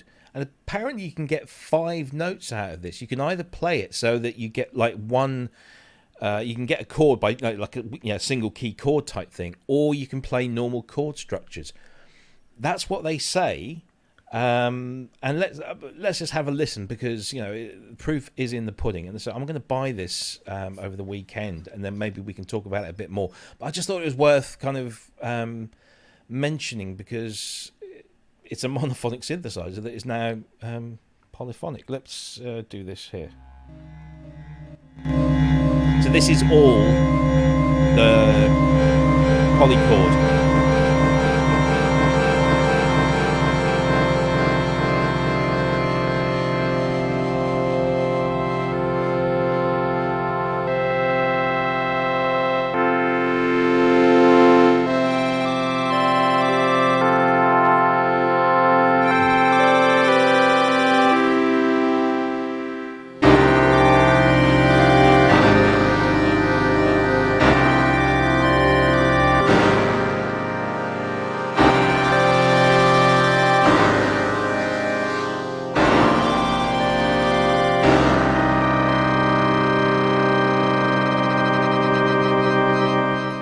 So if that's to be believed, that's a polyphonic oscillator. Sounds all right for $12.99. For $12.99, yeah. I'd be a bit disappointed if Kent's Anaglyph sounded like that, Yeah, but I'll tell you what, I definitely wouldn't call it Dirtbox. Well, yes, quite. But yeah, we'll talk about that maybe next week. But any initial thoughts on that before we close up with just a couple of small news announcements? I've no idea how they've done that. No, I want to know how they've done that. I mean, I'm no expert on synthesis manufacture, but if it's got monophonic technology in it, how are they making it do that? Yeah, I don't know. It's very, very weird. Anyway, we'll find out more next week when I buy it and test it. Just want to mention this. We often mention Spitfire audio stuff. Well, this is Christian Henson's baby, and this is Pianobook, and we are now at Pianobook version 3. They've revamped the website. They've made it very much more a community-based thing. You can write reviews, you can leave star ratings, and literally everything on here is free. And you're encouraged to contribute yourself. And there's some amazing things on here. And it's not just pianos, even though it's called Pianobook. It's strings, choirs, winds, fan sounds, and not everything is available in all formats. But it's usually available in one. And the decent sampler is free, and I've got it, and it's actually a really nice little light sort of sample playback thing, a bit like SFZ in a way. But yeah, there's something like for everyone there. And it's just an amazing website, and it's completely free, and you sign up and you can fill your boots with some really cool samples. Anybody else use Pianobook? I haven't used it. I've known about it for a while, and it's just one of them things that when I get in the studio, it's just completely gone out my head. I never think of it ever again. Yeah. And so I've never tried it, and I will intend to get on there, join up, and start downloading stuff and that. But I bet you I haven't done it next week. I will, even though I want to. I will pester you daily. So, Kent, go on, Chris. Oh, yeah. Go ahead, Kent. No, fine.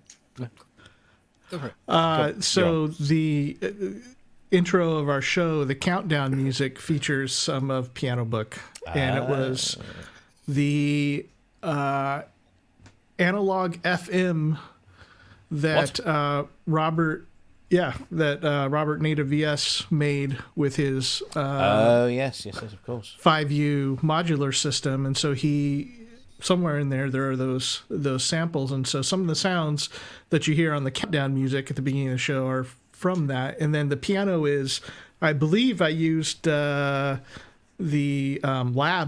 Spitfire Labs free felt piano, or whatever it's called, right. Soft piano, felt piano. Yeah, there is. That's Modular FM Bell by our very own Native VS. This avatar thing they put in, that's like your for people that haven't put an avatar in there. So you can go and that's what Robert looked like. Oh yeah, it could be. Could be. Looks like monochrome. Yeah. So yeah, there it is. Pianobook version 3 is there now, and it's rather good. They've improved upon it no end. And another one that kind of dropped right at the end of this week is this one from our friends at Cherry Audio. This is for their Voltage Modular range, and this is the VM900 collection, which is essentially a model of the Moog 900 series. So $79 will get you all of these modules. I'm just trying to find an image of them all in place in situ, and I think these are all just individual shots. Come on, there must be a... No, there isn't. Maybe there's... No, it doesn't say. But yeah, it's all of these modules. Frequency shifters, blank panels, oscillators, amplifiers, random signal generators, low-pass filters, high-pass filters, and so on and so forth. $79 gets you all of those. I'm not a huge voltage modular user. I've got it. I think I've got the free version of it. But does anybody want to weigh in on this one before we finish for the... Well, it's not something that I need. I think like for everything that you get in it, it's a great value. I've got the Moog Model 15, which now runs on in Logic, which is nice. Yeah. And then I also have the Arturia one. So got some of those. I think the one that I would want to get outside of that would probably be the Pulsar Modular one, but it's not ready to go yet. So I'm hoping we can see that. But yeah, for the value, though, my criticism is still the same. Like, if you like the Cherry Audio sound, this is a really great deal, and you should have a lot of fun with it. Yeah, that's very, very diplomatic of you there. Kent, again, do you see many of the originals, and is this one of those ones where you think, thank God somebody's made a digital version of it? No, I must admit, I've got a soft spot for the original. Lumps. And there's always some sort of modular here anyway. Yeah. So, funny enough, I'm getting a big 3C and PBG. Nice. 300 series coming in. Very nice. For a good old whack over, and they're normally here for quite a while. So if I get the modular bug, just a very big long audio cable up the stairs and record something on it, and it's fine. So I don't really have any urgent need to have something like this. No. Although I did notice, like so many of these companies that have copied a lot of these Moog modules, they keep missing the trick on the, I think it's the 914, which is the fixed filter bank. Yes. And they do not put the CV breakouts per channel to make it a voltage controlled filter bank, which stops it from being essentially a graphic into more of a multi-band filter because of it. And I think we did it to Hans's 55. We put that breakout on it, and a few other people. So I was like, we'd love that. We always wish Moog had done that. Yeah. But of course, when people then model these, they never think of putting the mods that people always wanted. I was going to say, Chris, what are you doing with those CV breakouts? Just to modulate the frequencies of the channels, or what? Yeah. Well, so you could do something. Yeah, you could do something similar to that on the Pulsar Modular fixed filter bank, and it allows you to morph between patches plus like stereo panning. Yeah. So you won't be able to control CV to virtual CV to every specific frequency, but you could have it set to shift and then automate it in your DAW or whatever between two presets and have stuff moving around and modulating like that. So. Yeah, no, I mean, I kind of mean more in the actual physical versions of it, but it's little things like that where they do. A lot of these companies do a lot of research into what these machines were, the history and everything like that, but not always look at what people subsequently did to these machines to make them better after the fact. You do see that quite a lot. Behringer's doing that. Yeah, Well, Behringer are doing everything, aren't they, really? A finger in many pies. Indeed. Indeed. Well, there you go. That's VM900 from Cherry Audio for their Voltage Modular package. It's €79 on offer, down from 99, and is available now from cherryaudio.com. That is a show, gentlemen. That's a long but very interesting show. Thank you for staying the course. When I'm on. I know it does. Well, you just, Was it because I talk? You ramble, slowly. but it's interesting. That's the thing. That's the difference. It's an interesting one. Is it really? Yes. Background noise, mate. What are you doing?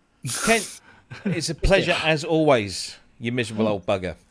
I've actually managed to make this cup of coffee last the entire show. Wow. It's now cold.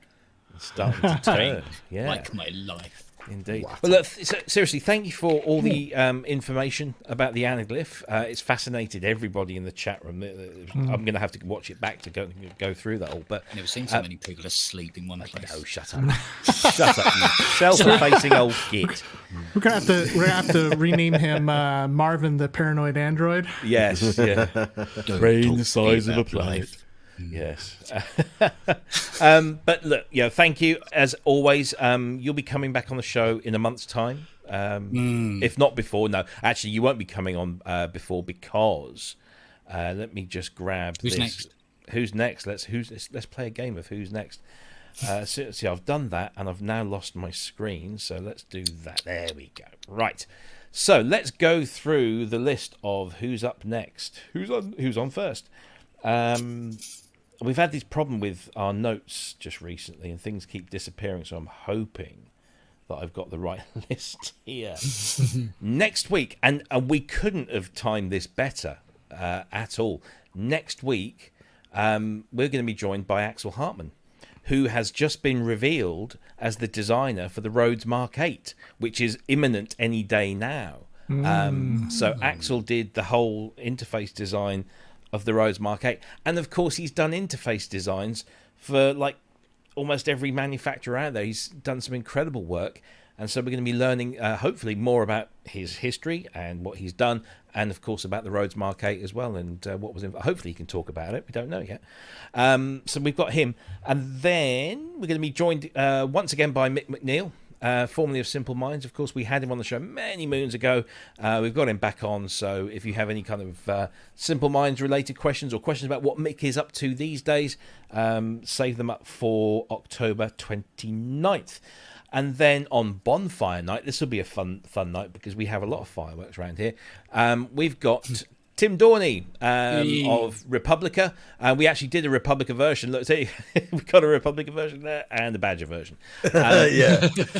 But Tim will be joining us on November 5th to tell us about his work with Republica and other things besides. Of course, Republica is still touring to this day, which is fantastic. So that's November 5th. November 12th, we are joined by Dr. Mike Metley, author of Synth Gems 1. And he'll be joining us to talk about that book and what went, behind, what went into producing such a book, and where he had to go, and all the pictures that were taken, meticulous attention to detail there. Mike will be on the show on November 12th, and then November 19th, he's back. There we go. He's back again. And then following that on November 26th, we're going to be joined by Thomas Gerbrands. I hope I've pronounced that properly. Thomas is part of CME, and of course this is a very self-indulgent thing, but I thought we need to get these guys on to talk about Bluetooth MIDI connections that they are really going for in the world of WIDI. Hopefully to everyone take a drink. There's going to be lots of drinking that night. But as you see at the top there's a what they call the WIDI Bud Pro, and hopefully that will have arrived by then, so we can talk about the differences of all these different things and answer your questions. So if you have any concerns or questions about WIDI, Thomas will be the guy he'll be joining us from Holland, so he'll be the guy to talk through. And then on December 3rd, I think he's left already, but we're going to be joined by Mark Zaffin for a good old natter, pre-Christmas natter, on December 3rd. So Mark will be joining us then. It's a rather illustrious list of guests, and we still kind of we need to talk about what we're going to do over Christmas and New Year. Obviously, we all have families that we want to go and do stuff with, so we might do a pre-record or something. No, okay, fine. We'll just do a live show then. I'll just come on and get drunk. Yeah, that would be good, wouldn't it? That would be quite weird. Yeah. I'll tell you what's wrong, right? I'll tell you what's wrong with Arturia, right? You listening, right? Don't get me started on Roland. Yeah. We should do a drunk show. That would be quite fun. Yes, I'll tell you. Yeah, lots of that. Sensian's asked in the chat room, Mr. Ware, ? Yes, I know. Look, we had him. He was going to come on, and then last minute he had to cancel. He had very good reason to do so. We are desperately trying to get him back. So where is he now? I don't know. But we will try and get him on because obviously he's a bit of a legend. And so, yeah.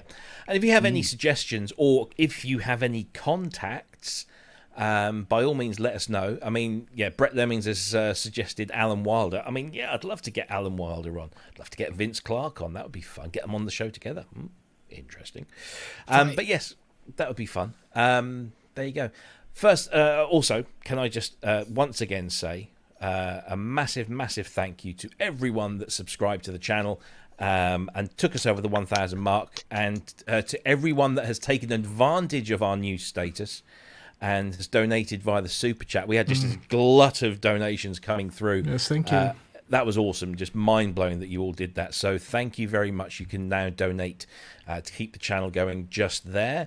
Of course, you can still donate to us in the old-fashioned, traditional way by going to our PayPal and just making a donation that way.